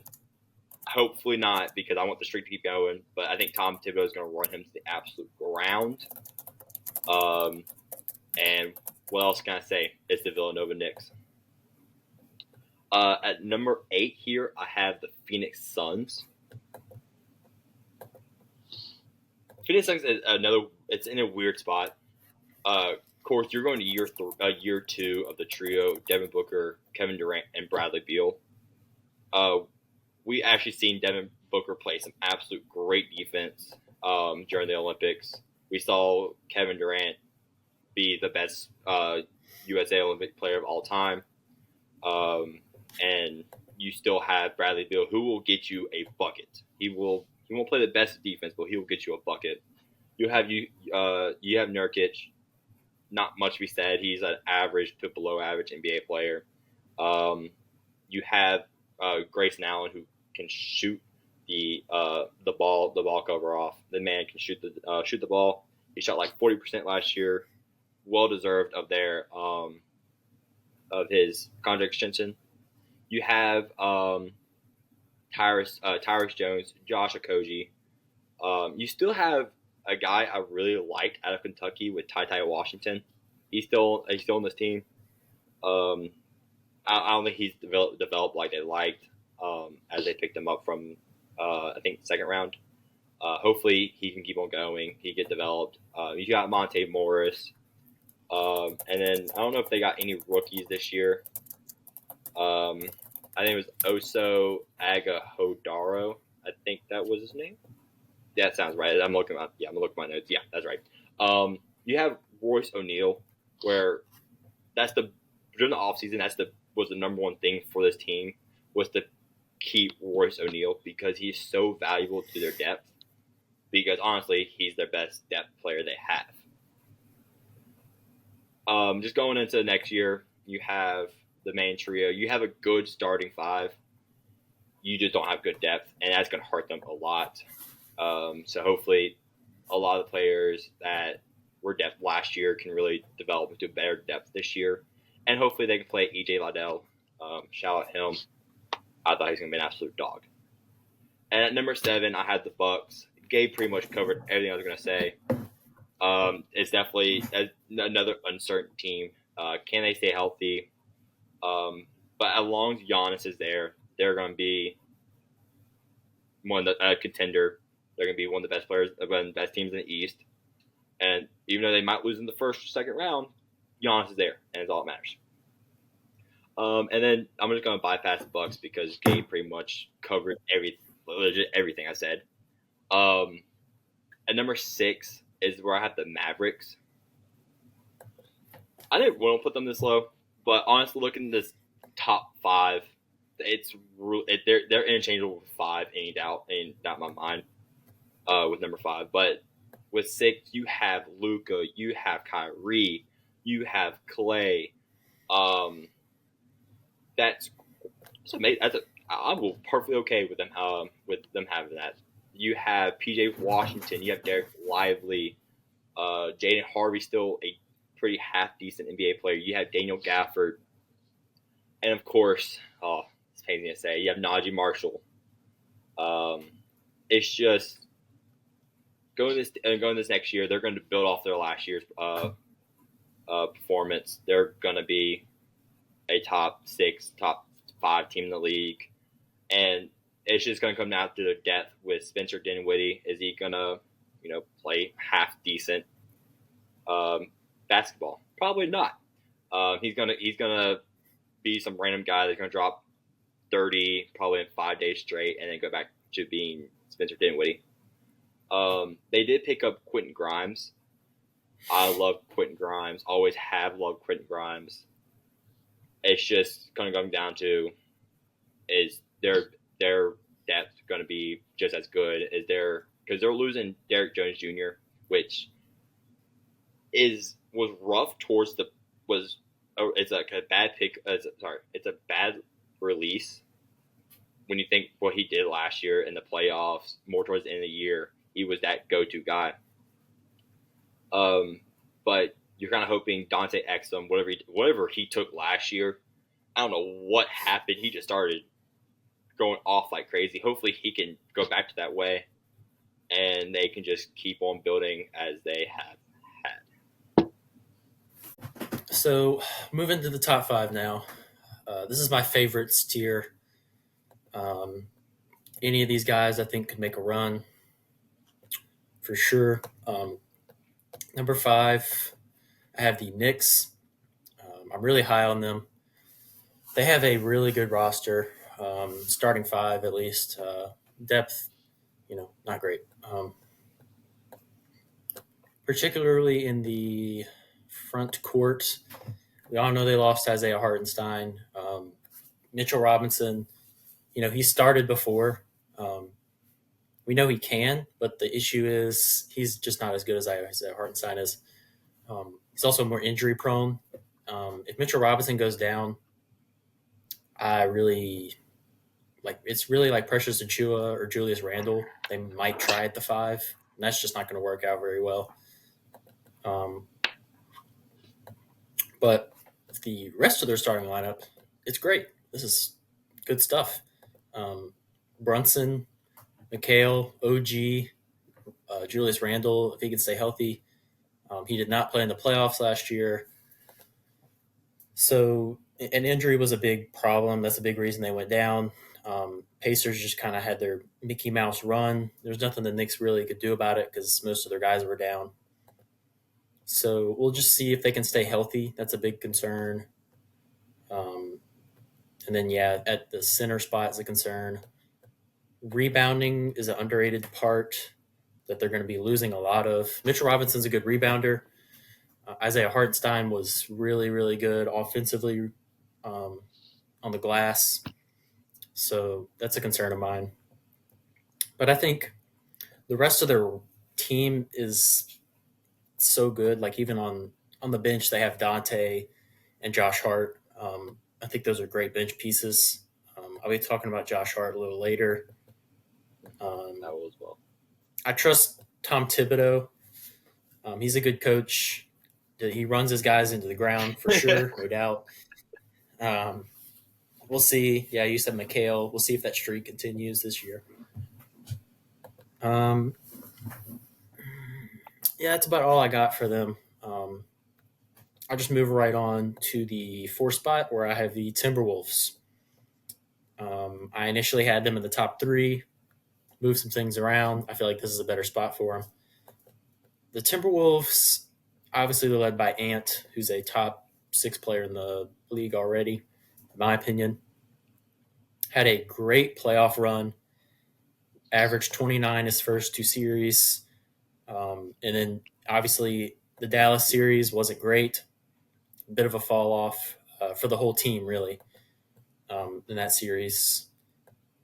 Lost 4-1 to the Mavericks. But they were the third seed last year. Really didn't lose a lot of important pieces. The Kyle Anderson, I guess, is kind of a. He was actually decent for them. He played his role, you know. But I mean, just looking at these players that they still have, Mike Conley, how much does he have left? We don't know. But I mean, he's billed to be their starting point guard. Rob Dillingham could easily take that spot by next year. I think he's going to be. I mean, that's just a great pick for the Timberwolves to trade up and get him. Mhm. Him and Ant is going to be a really good backcourt duo in the years to come. Jaden McDaniels, one of the best defenders in the league. Um, just a versatile piece for him to add with the defense that Gobert brings. Gobert does concern me. I have that here. How much is Gobert limiting the potential of this team, particularly offensively? Obviously, we know he's not a great offensive player. Cat is still here. It's crazy. I always forget because it's like he was the Timberwolves, but now they got another guy who succeeded him. And I just think they figured out the Cat and Gobert front court. They figured it out. The first year was a struggle, but they were much better last year. Obviously, Naz Reid coming off the bench, the GOAT. He is, I mean, he's really the greatest player ever. There's not even anybody close. Nikhil Alexander Walker is even a good player off the bench. Good defender. Yeah, former Pelican. Poor Pelican out there. It's just, oh man, I got sad. So I like a lot about their team. They just whatever happened to them in the Dallas series, don't let it happen again. They kind of hit a wall, and I mean the Mavericks I have right above them at number three. Coming off a finals appearance, I didn't see anything significant that happened to them that would put a finals appearance back to back out of the realm of possibility. In fact, I think they improved. I mean, you lose really Derek Jones Jr., who was actually good, a little bit underrated last year. He was actually good. Tim Hardaway, like okay. Najee Marshall was also brought in. I was going to ask him about. I was going to ask you about him, but you kind of spoke on him a little bit already. Obviously, Klay Thompson, big signing for him. How good is he at this point? I don't know. You're not going to expect much out of him. You have Luka and Kyrie. You're going to be fine offensively if he can just stand and make his shots. Maybe turn back the clock a little bit on defense.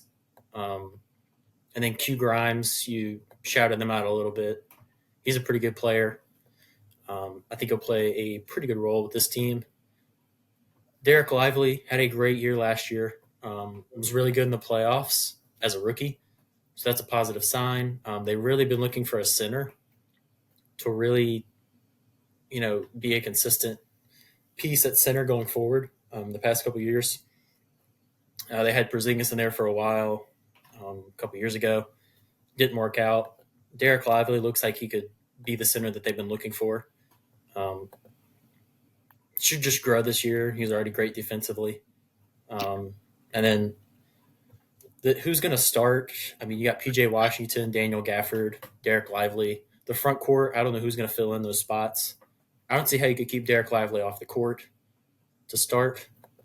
So the starting lineup should just be improved. You're adding Clay in there for some shooting which in the finals was kind of hard to watch them shoot the ball.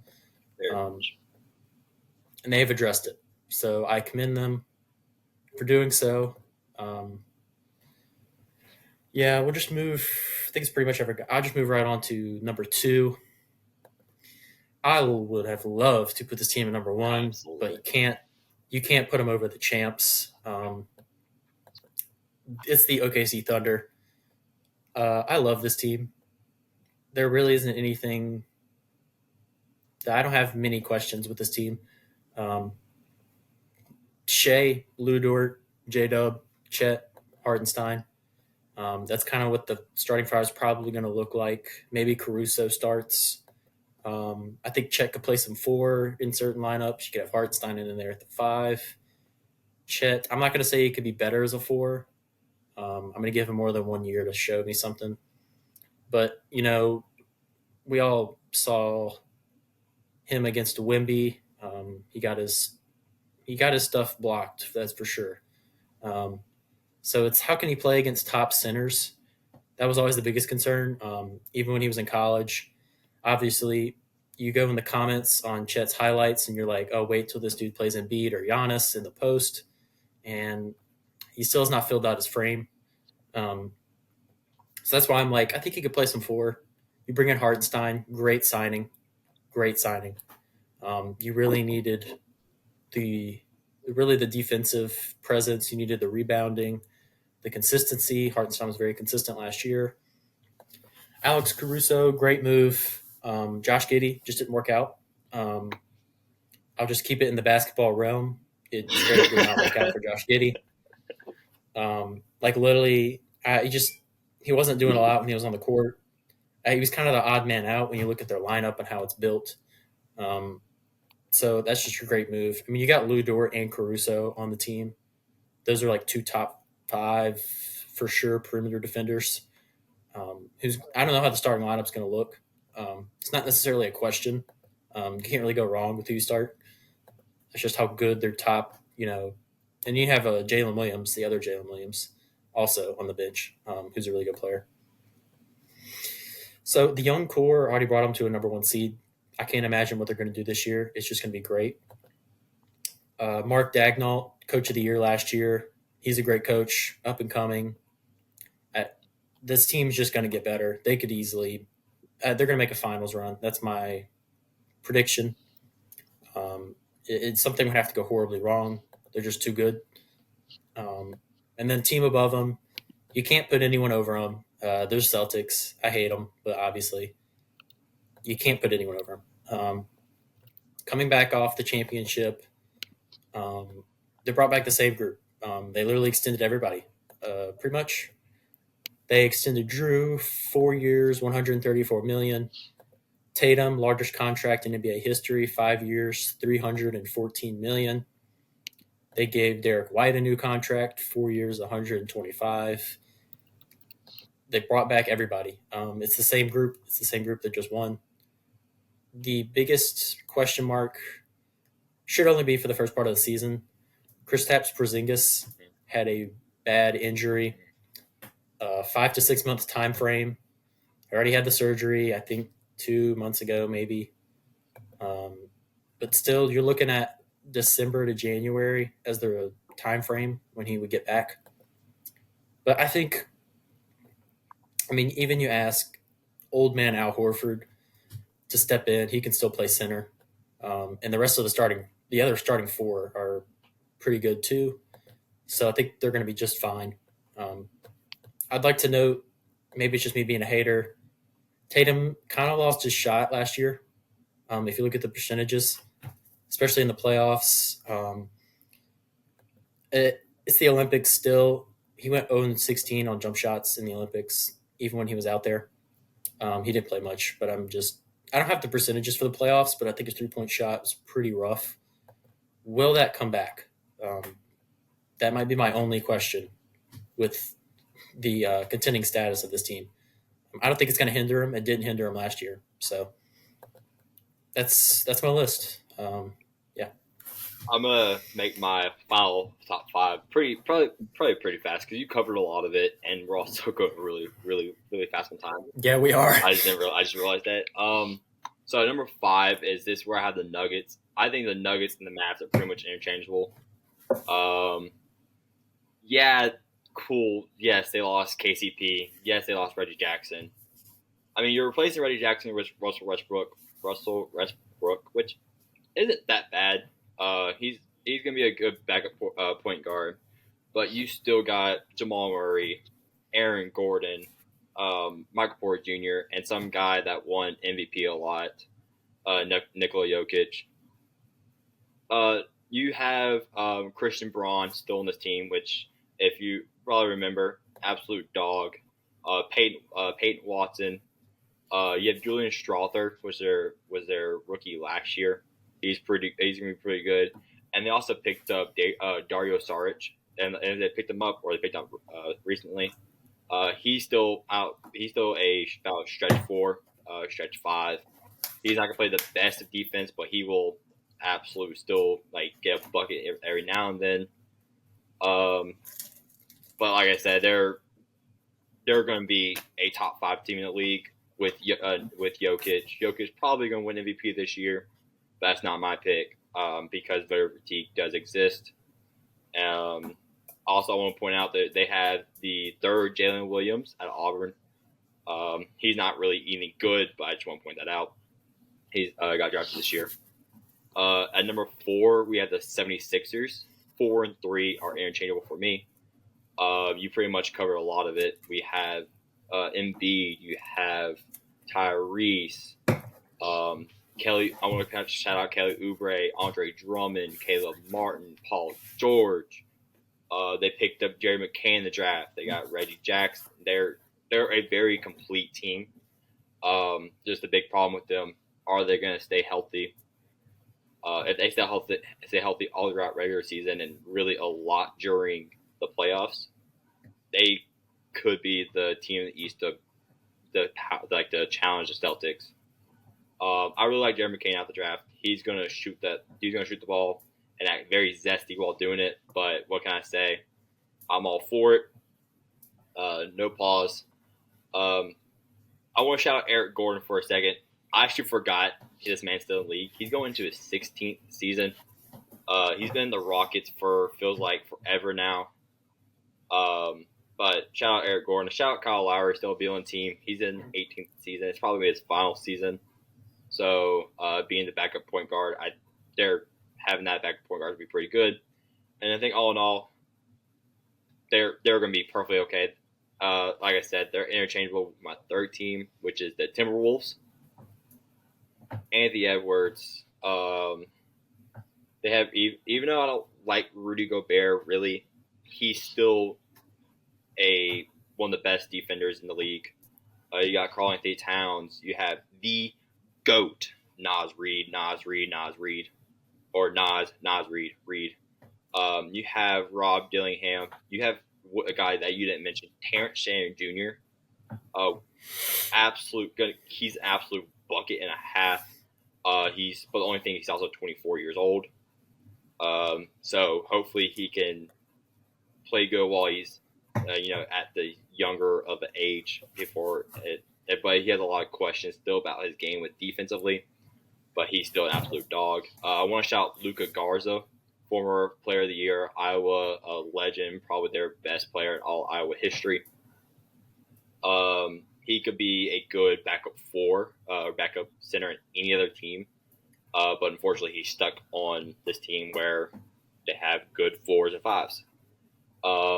And then, of course, you have Nickeil Alexander-Walker, Jaden McDaniels, Mike Conley, and even Joe Ingles will go get you some 3s every now and then. I really expect a Western Conference finals out of this team, and nothing less, to be honest with you. The Thunder. Now, this is okay. So here's the Timberwolves. This is about where the Thunder are, is in my eyes. Thunder are the fact that it's still considered a younger group. It amazes me, especially now. I mean, they don't have a guy who's over the eighth year of experience, and they're good as possibly be. The oldest on the team, I think, is Alex Caruso. Um, and I think Isaiah Hartenstein's also up there in age. But of course, when you think of the Thunder, you think of Shea, Gilgeous, Alexander. I just hate talking about the Thunder in general because they absolutely torched the Pelicans last year. It was bad. It was actually more of a murder. Um, but you really cover a lot with the Thunder. You have Case and Wallace. I'm a few backup depth here. Case and Wallace, Lou Dort. They picked up Nikola Topic at the draft. Nikola Topic is going to be good once he comes back from his ACL injury. I'm pretty sure he's the one that tore his ACL. The number one, I have the Celtics. Gabe pretty much said it all. You're looking at a team that's probably I hated going into last year because I'm a hater. But all in all, this team didn't lose really anybody. Yeah, you are losing Chris out for a long time, and you haven't for a while actually. But I think they're going to be just okay. I want to shout out Xavier Tillman. He's a dog. Of course, they have Jaden Tatum, Drew Holiday, Jalen Brown, Derek White, Al Horford. Jordan Walsh was a dog coming out of Arkansas. I think he's going to be a dog for them. They had Peyton Pritchard. They're all in all, they're going to be okay. They're not really going to lose. They're not going to take a significant hit out of it. If they do, I think they're going to recover just fine. So luckily, all that top five, that top 30 is out the way, power ranks out the way. To close up the NBA segment, we got to pick our awards like we did with NFL.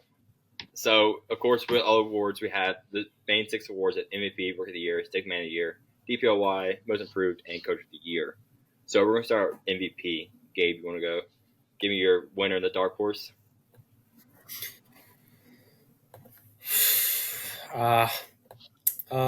Well, I don't have a dark horse down. I'll just give you my winner while I try to find a dark horse. I had somebody in mind. I have Giannis. This is, of course, bias, probably, but he's still a top 2 player in the world. It's not like it's out of the realm of possibility that he could win an MVP. He's done it twice before. Voted for T, got him. Maybe this year with Dame and Giannis should have a better year as a duo. If the team does better, Giannis had probably maybe his best year last year, and it kind of went and passed in the eyes of the media. And then I'll kind of just rake this together right now. I don't know if it's really a dark horse, but Anthony Edwards could also have a shot in the MVP race. I kind of said everything about him. I just think he's a top 5, top 6 player. That's probably my 2 MVP picks right there. So for my winner, it should have won last year. Definitely not saying out that. But with Nikola Jokic probably going to have voter fatigue. Joel Embiid will not qualify for the award if things go year past. So it's between 2 guys, Giannis and I think Luka. I actually have Luka for the pick here. He's plus 350 in the odds. So I think he's the leading odds number, which isn't too crazy to say. But he's Luka Magic. It's been like that since he got drafted. And for dark horse, actually for plus 50,000, it's kind of crazy. Paulo Banchero. I saw that. I'm like, I kept scrolling to find this dude. I'm like, there's no way. Now I don't know if it's accurate, but it's there. But yeah, Paulo, he's gonna be a top 10 player of the league this year. No doubt about that in my mind. And now we just go into Rookie of the Year. Okay. Yeah, we can do that. I'll go first. I got Rob Dillingham here. My only question is how much he will contribute and how much he'll play. That's my biggest issue with this pick, but I think the talent is there. Um, I just think I don't know how much Mike Conley has left for the Timberwolves. So I think Rob Dillingham could really get a contributing role this season. Dalton Connect is my sleeper pick. This is very dependent on how much opportunity he's given in LA. The roster isn't great outside of the top two. Obviously, he's going to get his shots. I believe so. Yeah. Those are my two I picks.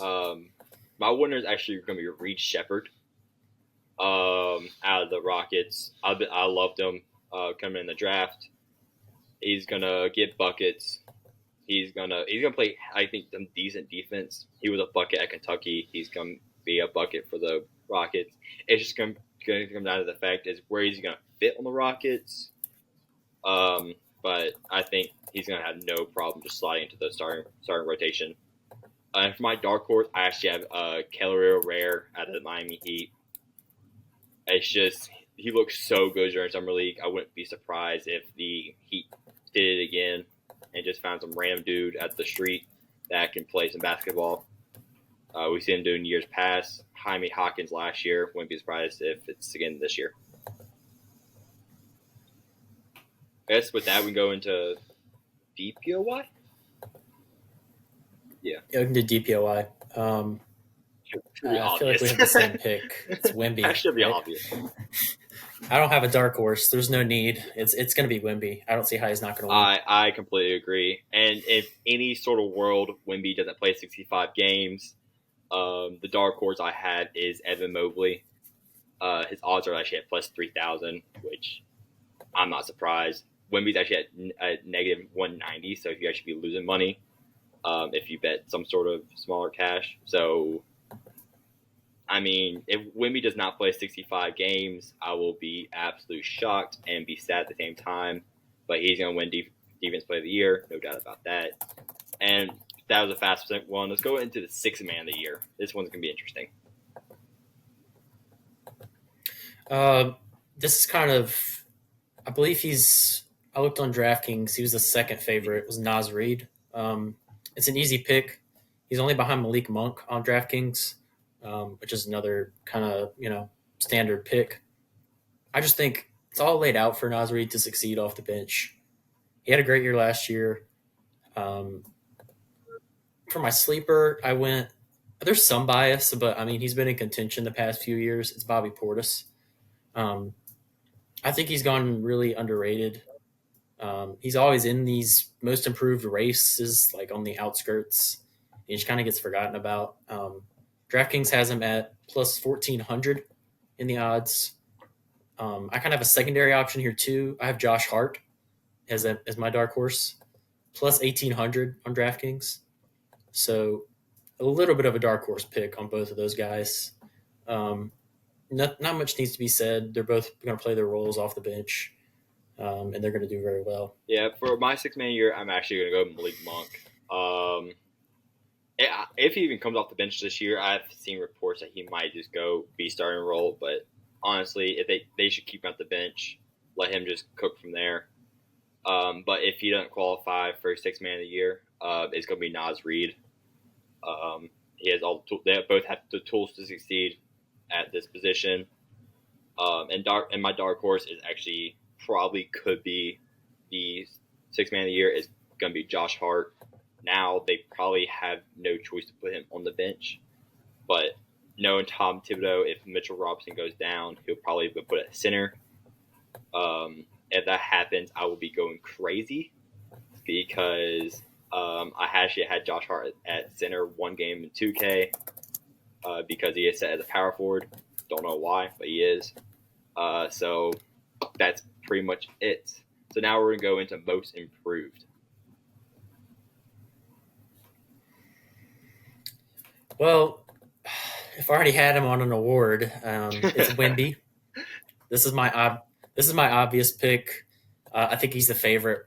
Was what I saw. Plus 1,000 on DraftKings. He's the favorite. It's pretty understandable. I just think he's going to take. He was already great last year. He's going to take another step. This feels like it could be an easy win for him. My dark horse, I don't have the odds. I couldn't find them for him. Mm-hmm. Scoot Henderson. He can bounce back from his rookie year where he played up and down, mostly down. Um, I just think the opportunity is there in Portland.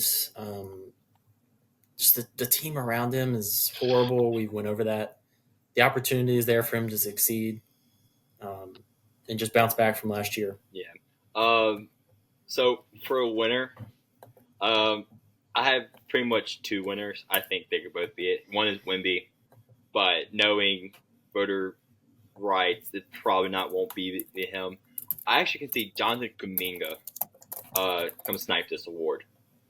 Um, if he played great towards the end of last year, and if I think Steve Kerr is going to play him again, start him again this year. If he qualifies for this award, he's going to be an absolute bucket for them. Obviously, we know his nickname out of Golden State. That's not like I can be said on here, but it's out and about. It's two really good answers there. And for Dark Horse, I also have Scoot Henderson. I found that he's plus 5,000. I think that's a good obvious pick because he wasn't that good last year. I think he was the worst in plus minus off top, if I can remember off the top of my head. But it's going to come down to the fact, is he going to be able to just live off, just forget about last year. Forget about that, mainly the first half of last year. He can build off a lot of what he had the second half. He was actually a capable starting point guard. And so I think he's gonna get better and he can improve next year.